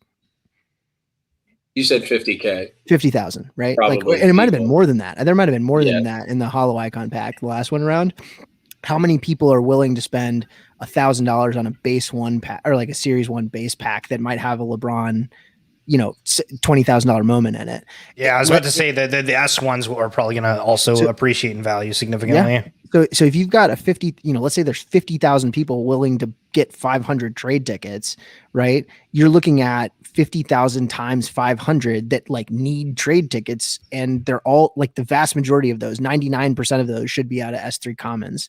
That's 25 million S3 commons that would get traded in. Right. So like, and there's not, we were saying this earlier, there are only a handful, like less than 10 Top Shot debut moments that are going to come out next year that are not rookies, because they got through all the backlog of players that didn't have a moment already in S2. So there's not going to be like slash 12,000s other than like Clay. And I think Frank Kaminsky was another one. And there might be a handful of bench players or people that like were injured or didn't really get a moment in S1 or S2, but it's really, really small. So the vast majority of these things are just going to be massive. So my guess, I'm setting the over under at 250,000. Wow. Yeah. Go ahead. Go ahead, John. No, you're good. I was just saying my initial reaction was that this will help with kind of this whole built-in philosophy that we've all been under the same presumption of, that series 1 moments will always reign supreme over the test of time, right? Because this is kind of baked into adding value and putting that number at whatever that number is. If you're trading in 300 to 500 moments just to have a chance to get, obviously your hands on a series 1, it's them creating this extra incentive and driving it more towards series 1 moments proving to be the most valuable. And what the value is, that's obviously in, up to everybody else. I think that I don't know. What is the community's reaction to this? Because we've been so focused on the NFT and focused on everything that we're doing kind of behind the scenes on getting everything ready for next Wednesday. Is this been received well by the NBA Top Shot community, or has this been received poorly? I'll let Plunge elaborate, but the first main market reaction was basically floor is lava, everything cheap, people were scooping up, which I think was kind of you're sitting there guys, you're all dumb. A very hasty move, because basically the tickets that you would you're going to turn in tickets presumably for these S1 packs literally 5 months from now. There's going to be S3s well out there that are going to be presumably significantly more common than whatever is available right now. So if going in and snapping up everything that's $4 or $5, thinking that that's great. I don't know if that really makes a whole lot of sense, but that was what kind of happened. Right out the gate. I don't know if it was super widespread, but I know that while Alan was holding kind of a little quick impromptu Q&A, LG commented, he's floors, everything's getting snapped up right now. That was the immediate reaction. I'm not so sure what really is going on right now, but that's where we're at. I guess Plunge, look for the cheapest moment now. It's all three. So $3.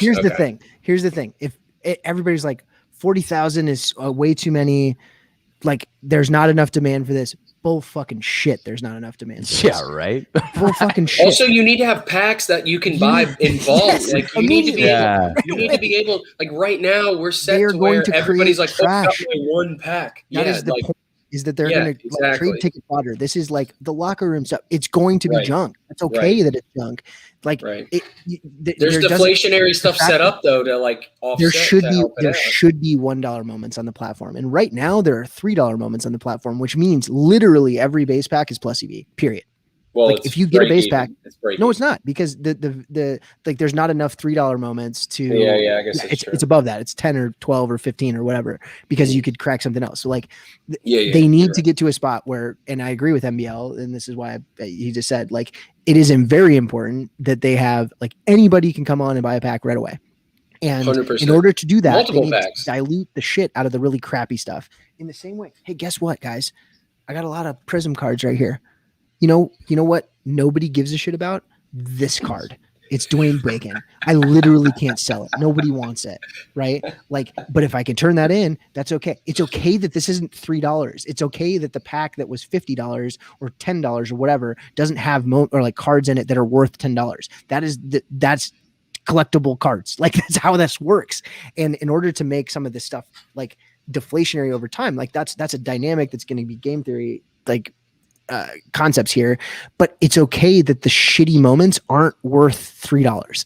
They should be worth $1, even if the packs are $9. So just keep that in mind. I think everybody's thinking oh, hey, these $40,000 moments or 40,000 mint moments aren't really worth anything. Nobody really likes them.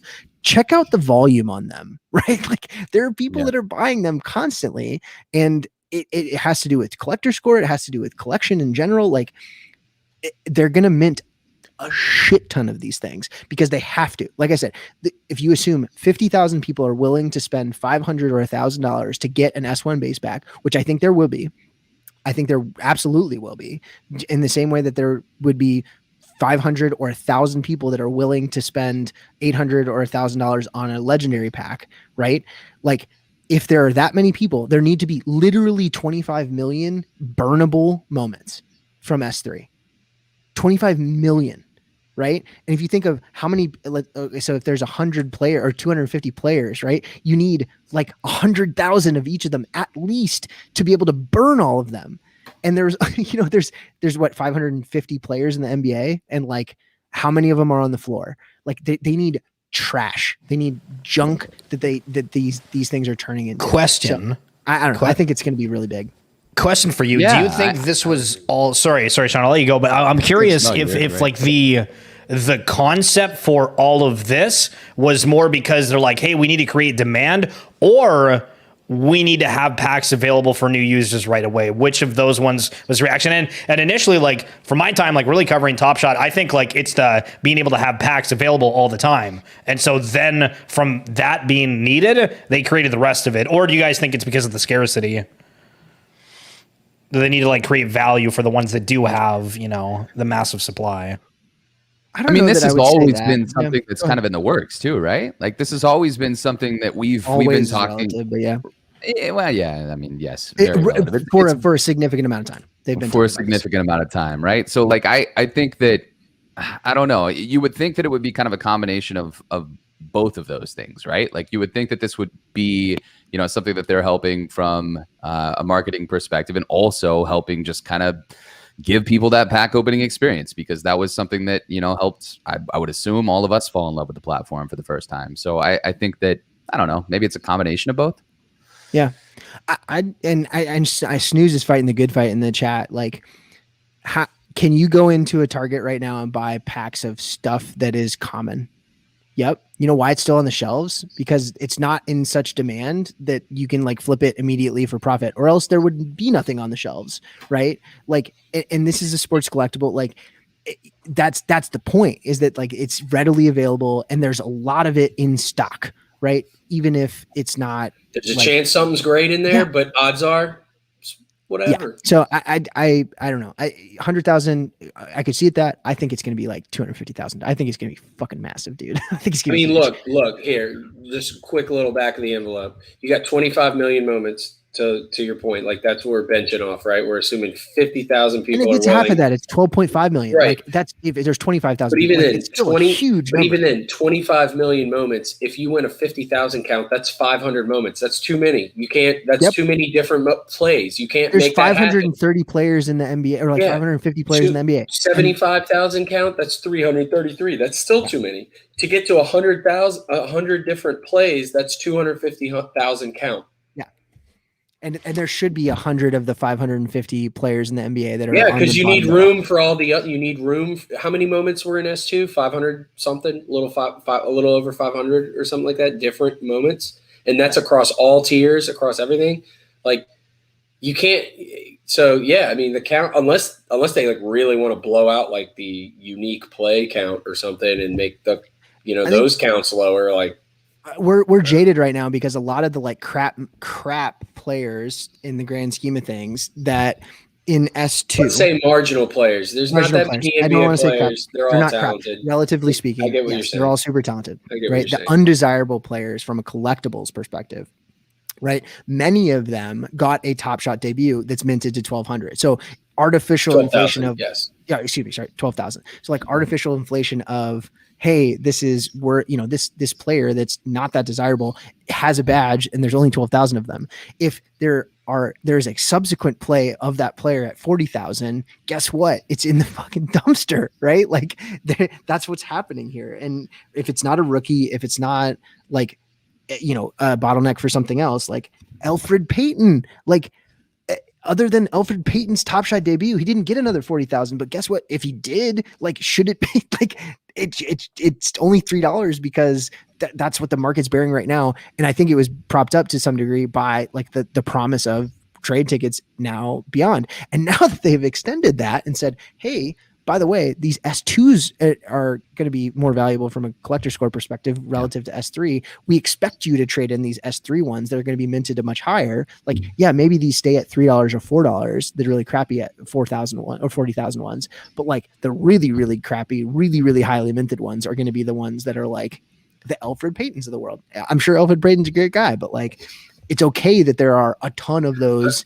in packs. I'm just curious. I'm really, really interested to see how this like deflationary ticket trading thing offset all. And I don't necessarily think it does, but what if you do have these massive circulation counts, but like in general, like 50% of it is in the fucking trash heap and it's not even really in circulation. You know what I mean? Like, Is that going to offset and keep moments at like that the $3 like break even level? Like, I don't necessarily think that, but I'm curious to see like how that interplays, particularly in the beginning when S3 is coming out, but isn't fully like disseminated yet, right? Like we've seen the whole like kind of supply adjusted pricing that happens like when the full float isn't out there, but it's pricing as if the full float is out there. I'm very, very interested to see how the markets this. And I think that's the thing that kind of excites me, like to talk about some optimistic views on this entire thing is like, what does NBA Top Shot plan to do from a marketing perspective, knowing that there is going to be this number, right? Like that's kind of the level of thinking. That's where I go right away with this is like, all right, well, if they're going to open the floodgates and we're going to go here and we're going to pump these many moments into the ecosystem, what does that actually mean for the marketing efforts? Are we going to start seeing them on halftime shows on TNT? Are we going to start seeing, different layers to this marketing strategy that we know is coming? We know that it's inevitable at some point, but is that point sooner than maybe we realized? And I think that, maybe the writing's on the wall here. I don't know that it has to though. Like, so there's it doesn't have to. No, it definitely doesn't have to. So Snooze is in the chat. Like, I get you. Like, hey, there needs to be more people to absorb this stock. No, there doesn't. Like, that's I would agree with you. Because the stock, like, it's okay if it sits on the shelf. Yeah. And it's the same thing as like the cheapest. Oh, hey, guess what? I've got other cards here. This is another good example. Prisms are nice, right? They cost money. They're really like primo. I've got fucking Absolute Football, which are like total trash. And like, guess what? You can get them anywhere and they're super fucking cheap. And there's a quadrillion of them. And it's okay that a trillion or bajillion? A bajillion of them, right? It's low end, right? One. Like this is the low end crap. And that's what the expectation is that this is the low end crap. And it's okay that like some people want to collect some of that. And I think Alan was sort of dancing around it on the spaces today of like, hey, like some people might like to collect these things. That's okay. We also expect people to not care about that. And if you really don't like this, you can trade it in. That's this stuff. That's the garbage stuff. And it's okay that it sits there and does nothing because it's filling packs for these things. They don't need to fly off the shelves to prove demand because they can do that through the specialty drops. They can do it through the MGLE packs. They can do it through all of these other like rare and legendary things. Like they don't need to have like a constant influx of like, sold out base packs in 2 minutes in order to like prove out the concept. And that's what the math bears out to my point before. Like if there are 200 floor level moments out of 500 in the series 3 base set, if 200 times 100,000 is like what? That's like 20 million. Yeah. That's like, it's 20 million. Like that's not enough to support 40 or 50,000 people that would want one of these S1 base packs. So like the demand doesn't need to come from an external place. There are 40 or 50,000 accounts on Top Shot right now that would pay $500 or $1,000 for the chance to hit a LeBron or a Steph Curry or one of these other ones in S1 base. Like that's where the demand comes from for this. And that like takes up the usable supply. So the base packs are going to get bought up regardless, even at those levels. That's sort of the math problem that I'm doing back of the napkin. So we'll see. I think it might be 100,000, but I don't think that's going to be enough. I think it needs to be 250. What's good is that, I mean, like anybody kind of poo-pooing on like the supply amount. I mean, no, it doesn't matter. Like it could be 50, it could be 100, it could be 250. I don't care one way or another. I think it just makes sense for it to be really, really big. But like people who are wise to it, like anybody, so new people will then be able to have easy access to get in. Maybe they get some cool shit more often. They don't like a purple wave Clint Capella. Correct. Hey. Like maybe they get something cool like that. It's not numbered though. It's kind of maybe they get like a Kyle Anderson, like backdoor cut like that. That's really sweet. But the thought is though is that like folks like us, like people who are already engaged in the platform, they're going to know, like, you don't need to be like this ravenous idiot and just like buy everything that's there necessarily. Like that's not really meant for you per se, unless your goal is to get tickets or, there happens to be like a play that you really like or something that you want to get. You don't really care about the count. Like you just think it's culturally relevant, whatever, I want it, or you're collecting a team set, or you've got some other objective in mind.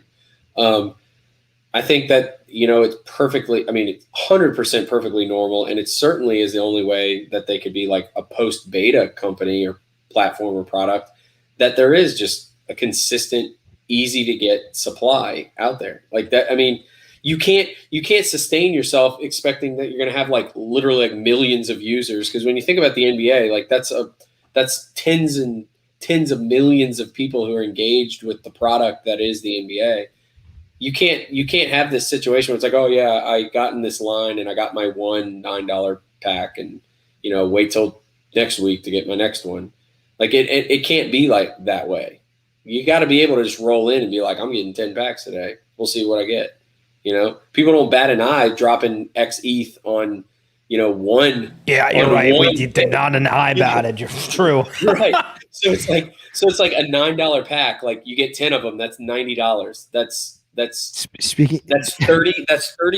30 moments. Like ripping packs is fun as shit. Like why wouldn't you want to be able to do that if you could, Like, I'm speaking of stupid purchase on ETH. I was the TFM stream earlier. I won my God. I won the thing for it was like a four it was like a Survivor style thing for Phil D's birthday, and I had to pitch him on my favorite NFT that I think you should buy, and it was this guy.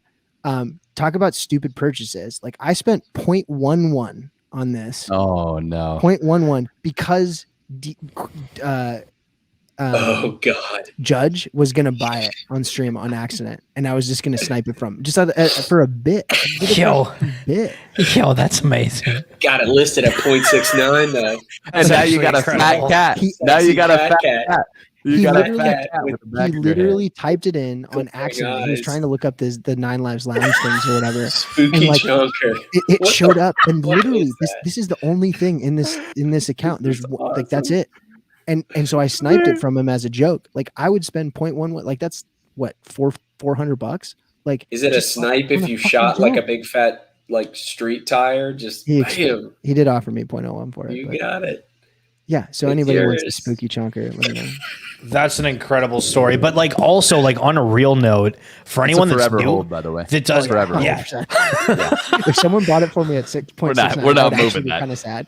That's not going anywhere. It's funny though because like I think from like a new person's perspective, if they're getting in NFTs, and we can stay on Top Shot here, but like for NFTs, if like you are working with a limited amount of funds and your first purchase is an absolute bust, you're out of the game. Where like Top Shot, I think you're always in the game. Yeah, because they can activate, they can turn on a challenge, they can do whatever, and you can kind of be revived in a way. Yeah, absolutely. I think, we have to tip our hat to Top Shot too, right? With all the strides that they've made, throughout the entire offseason. And obviously this is a huge one too. So huge props to the entire team over there for doing everything that they are. So we've been going for a while. You guys probably need to go to bed. Yo, it's like 12:30. Yeah, I'm ready to go. you got stuff. Anything you want to leave people with? We're giving away like a space pass to your audience. You know that, right, good sir?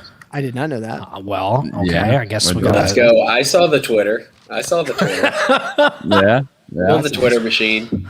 I knew it was happening. So for the people, the ride or dies that stayed to the end, I love that. Space pass. Pop off. Space pass, baby. All right. We're going to reward them. Should we drop the link to the Shot to the Moon Discord? Absolutely. A lot of answers will come from there that aren't on the website. Like there's a lot of things that you can obviously, and we're there to help you guys out, answer any questions that you have. And I'm actually going to jump on the Shot to the Moon stage right after we get off here to help people from your community and also just people that have a lot of questions get in front of it and hopefully be able to answer all of them once we get out of here. So I don't know, however you want to do that. Or you already did. I'll send it in the chat so that everybody has it.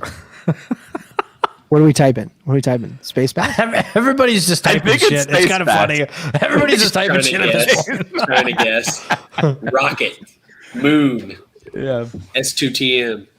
Yeah, we can do, I don't know, whatever you want to do. Maybe to the moon, the number 2, like Vaughn and I. To the moon. Yeah. To the moon. To the moon.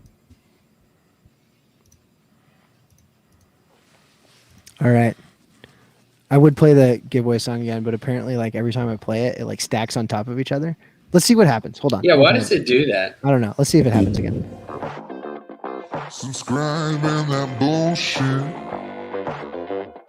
You might win some free shit. Give. Gonna give away. We're gonna give away some. Give. We're gonna give away. We're gonna give away some. It could be you. It could be you, babe. It's probably not. It's probably not. And if it is, oh, that would be so crazy. I smell a bot. I smell a bot. Rigged. This shit is rigged. Rig job selling.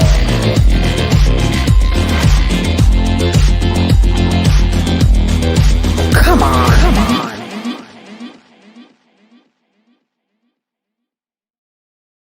Just the absolute best. The best. Just the absolute best. Right, every single time. I Shout think out it's Caruso. Shout out Caruso's missing Here we hair. go. Yeah, 2 times. Yeah, 2 times with the subscriber not following though. You should probably follow.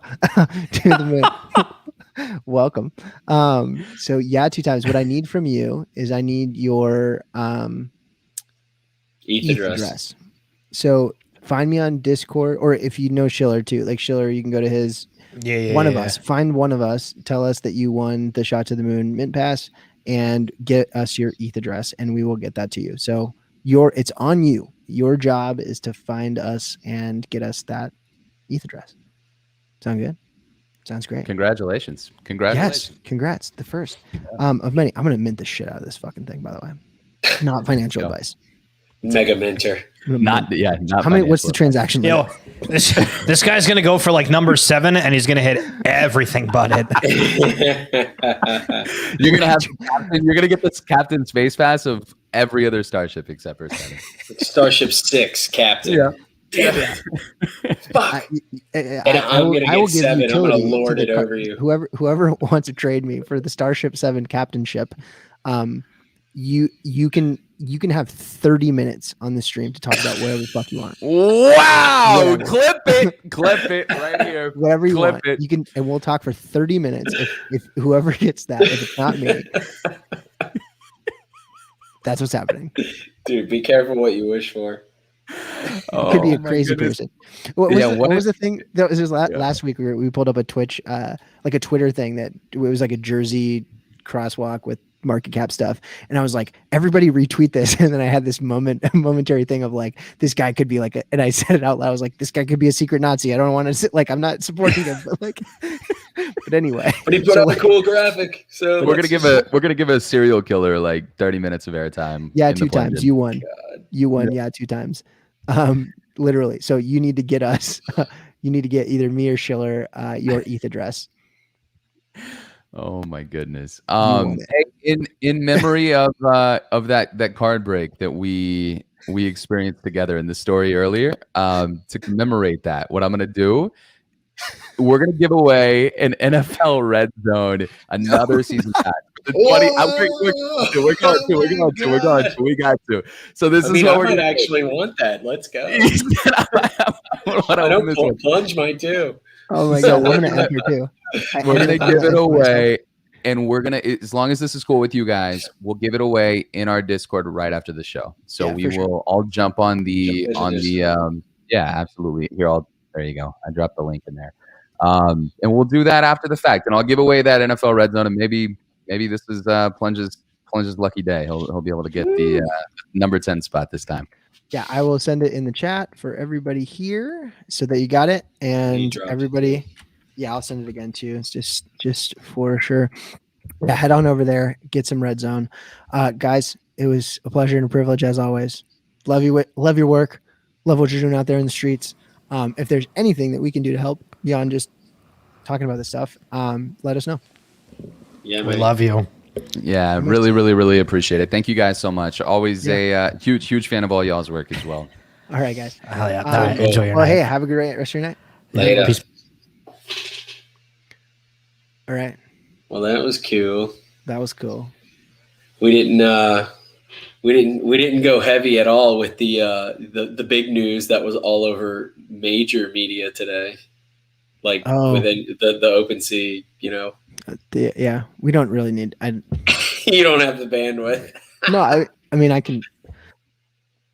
I just want people to understand that insider trading isn't like there's a legal version of it, and then there's like just common sense, like what insider trading is. And yes, it was that is what insider trading is. If you like sell tomatoes and you're like, hey, take a step Chris, back. Can you orient? What? So for anybody that's not like super entrenched in Twitter, I figured people by now like listening. Maybe not. Some people aren't super into the NFT side of things. So long story short, Nate Chastain, who is one of the like key product guys at OpenSea, was essentially front running and NFT drops that were going to be featured on the front page of OpenSea.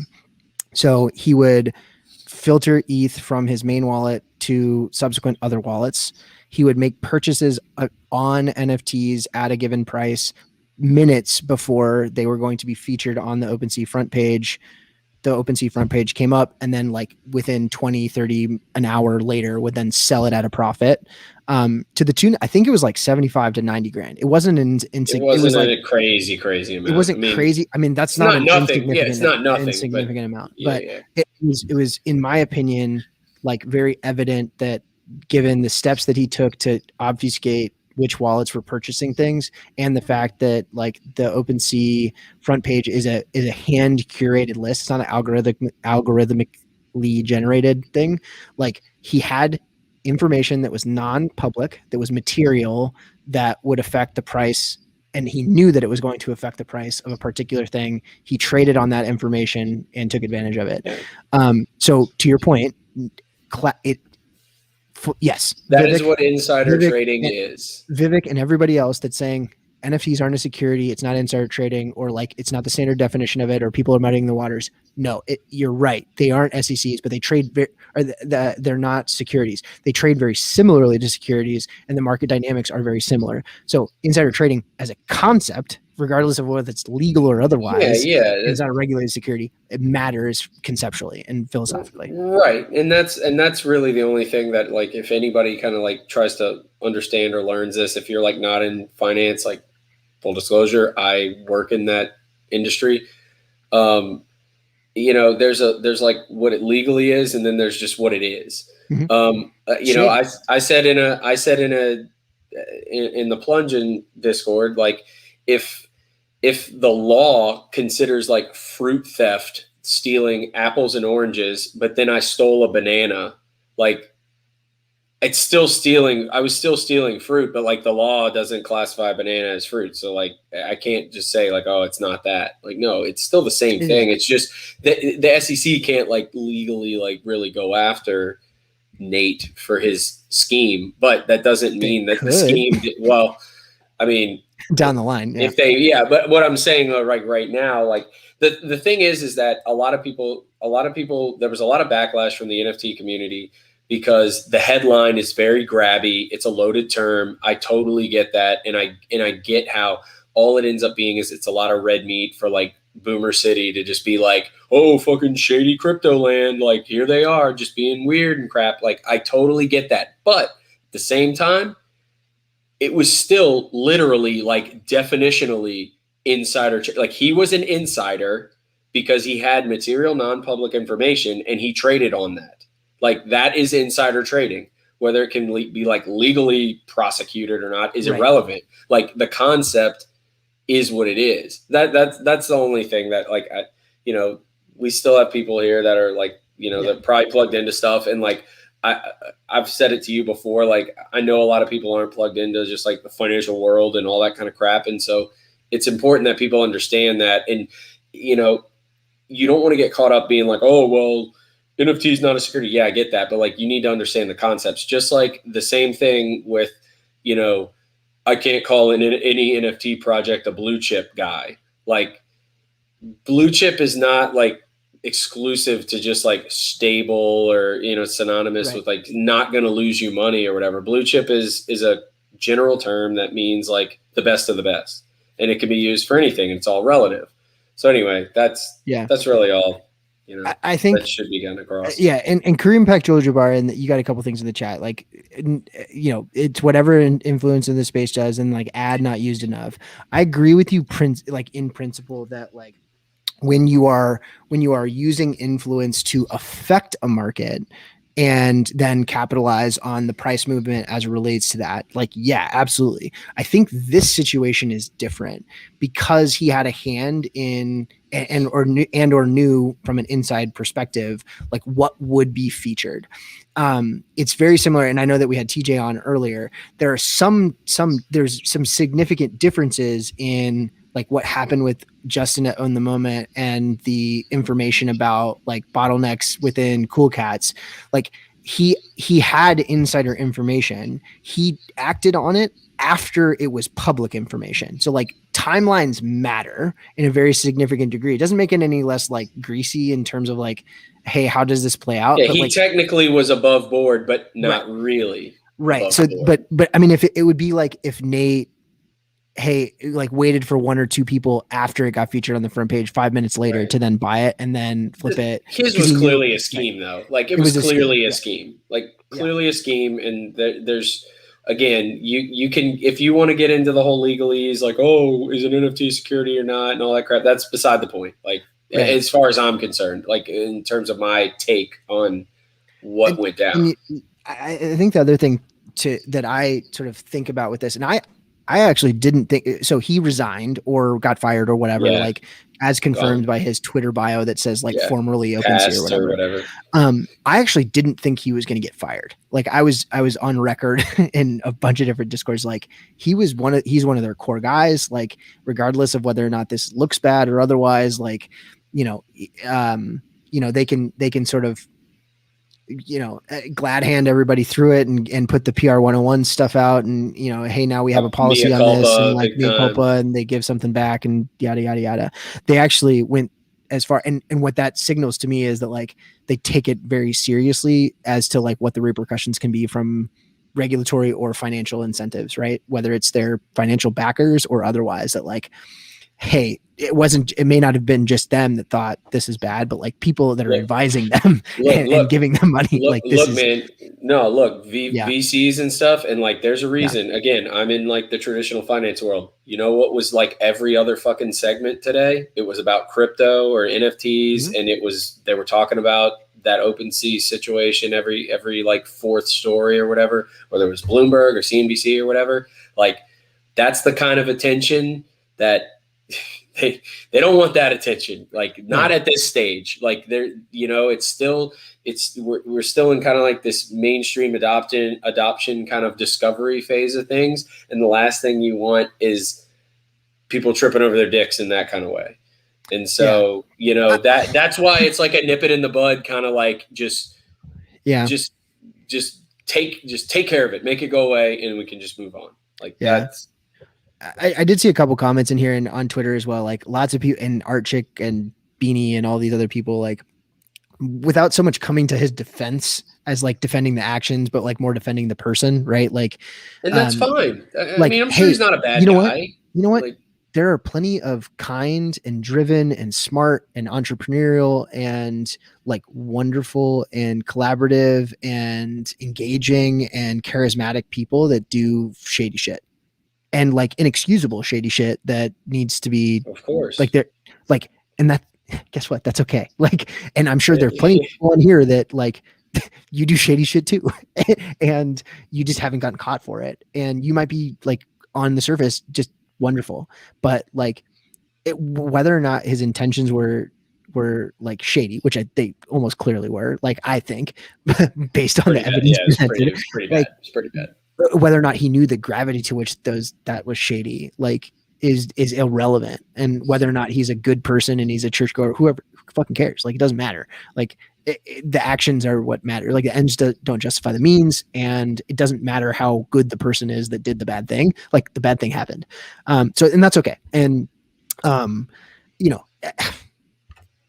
it is what it is. I don't think it's going to torpedo anything. I don't think it's people are going to forget about this in 2 weeks. In the grand scheme of things, there's going to be another scandal. I mean, like think about what happened 2 weeks ago or 3 weeks ago. I feel like it's only been 4 weeks since like fucking Russiagate with all the crazy shit going on. So there's going to be a new thing. There's going to be another rug pull. There's going to be another big name thing. There's going to be another crash. There's going to be another tech problem with a major project. There's going to be something else. But, I think one of the things that I'm curious about with OpenSea, beyond just this, there have been a lot of problems technically with their site recently. And their support structure is tough. They're struggling to scale quickly, a lot like Top Shot, and they've got a ton of volume in very quick amount of time. And TJ said with like, he's like, dude, massive. They're just better off literally in-house. And I feel bad for those guys. It is not their, like, yes, there are portions of things that they could have done differently, but like they are not getting responses from OpenSea in any reasonable amount of time. That said, like, this is one of those things that, I equate it to the search engines in the early aughts, right? Like Google wasn't the first big search engine. No, it wasn't. Ask Jeeves was, Yahoo. And then Yahoo, and then like Google came in and they like kicked everyone's ass because their tech was better. And they then like turned that into everything else. And like, how many people have gone on Ask Jeeves in the last 10 years? Like none. It doesn't, being the first to be big isn't the one that's going to last necessarily. Tech matters. And especially in this space. And like, there are going to be people that iterate on this. And unless OpenSea iterates quickly and develops forward from a tech perspective, like they're going to get lapped by people that are better at it or have better usability. It's definitely not guaranteed. Yes, they do a ton of volume, but because they are just a layer on top of the Ethereum blockchain more broadly, like nothing lives on OpenSea, like other than listings, right? Like your assets live elsewhere and all your tokens live elsewhere. There's just insert site over here, wallet here, like there it is. And you just cancel your OpenSea listings and push it elsewhere. Like the friction between changing right now and the options and alternatives are so little that there isn't really competition, but I would not be surprised if something came up quickly that had awesome tech that all it takes is a couple key people to move, like a good app or something. Like that works on MetaMask mobile super well. Like, would not be surprised if something came along really quickly. In a great world, like OpenSea is working on that and they're first to it and they're, developing it themselves so that they can iterate. But like, wouldn't surprise me if there was a competition or a competitor that came in and swooped in because their tech was better. Yeah. So there's going to be lots of that competition. One thing that I noted in the chat, some people have mentioned just like kind of the silver lining in a lot of this with the OpenSea story. Just how quick a lot of community leaders were, like how quick everybody was to kind of like mobilize and sort of like identify nefarious behavior or whatever and sort of like almost self-police itself. Normally I'd say kind of like a mob mentality is not usually constructive to like progress, but it is kind of weird when you have this level of transparency and there's no way you can really like twist evidence or anything. Like it's subjective, it's out there, transaction blocks and everything are just there. That's sort of the way you kind of, if you're in the crypto corner, so to say, it's not even really spin. It's just, look, like, yeah, bad actors are going to exist just like they exist in any other market, regulated or not. We're able to quickly identify and suss it out and attempt to regulate it on our own as a community. Then that's not to say like, nothing is warranted, like it should have no guardrails or anything like that. I'm not even going to get into that, but that's sort of the glass half full way you would definitely look at that, in my opinion. Somebody was asking about somebody said, should a CryptoPunk have the same perceived value on another marketplace? I don't think a marketplace should dictate like what something's perceived value is. Plunge looks like he wants to cut his head off. The example that we have, or at least that I'm most closely connected to right now, is with the currency Hearst thing, right? Like, and there's actually like a substantive difference in terms of trading volume across marketplaces. But that's two different currencies too. So it's a big, that's the difference. It's a difference, and it's a captive thing, right? Because they live on different chains. But like, if it's over Ethereum, like if I can buy it, and I mean, if there are multiple marketplaces that have various listings of Ethereum denominated NFTs. Yeah, if it's on Rarible or OpenSea, like guess what? Guess what else is going to come? The aggregator that like shows you all of them. So like it doesn't really fucking matter. Hotwire for NFTs. Yeah. Let's go. Yeah, Priceline.com. Trivago like, for NFTs. Yeah, that's what's going to happen. So and like I think the tech will matter. And I think someone else mentioned like the primary marketplace versus secondary for sure. But like, you know, you're going to buy it from the site or you're going to buy it on secondary, and those secondary marketplaces, like some will win and some will be more prevalent than others, and they're not going to win forever, I think, is the grand scheme of things. Like they have to iterate forward. They have to be super seamless. Usability has to be really clean and crisp. The like transitions between currencies and tokens need to happen. Like I know they're doing a lot, but anyway, we're at 3 hours. I gotta go to bed. So, Chuck, as always, it's a pleasure and privilege. Good talking to those guys. And I'm glad we chatted about all of those different things. Thanks everybody for joining us. We'll be back at it next week. I think Settleman's coming on. Oh, really? Yeah. Knights of Degen. They're going to talk about he's going to hop on that. And then if I can, I'm going to try and scrounge up someone from Top Shot to talk about the trade ticket stuff after the drop, kind of post drop diet. Yeah. Get the economy. We try to get the economist on, or Alan, or both. Yeah, we'll see. Or Jacob, or all of them. Who knows? All of them. Just a big party. Get them all. Yeah, and we'll probably do some more giveaways next week. I know that it was nice. Got some good giveaways. Shoulders did a great and awesome for TJ for on the moment stuff. Might have a few more next week. We'll see. Yeah. Good night, everybody. Have a great one and stay safe out there. We'll see you next week. Later.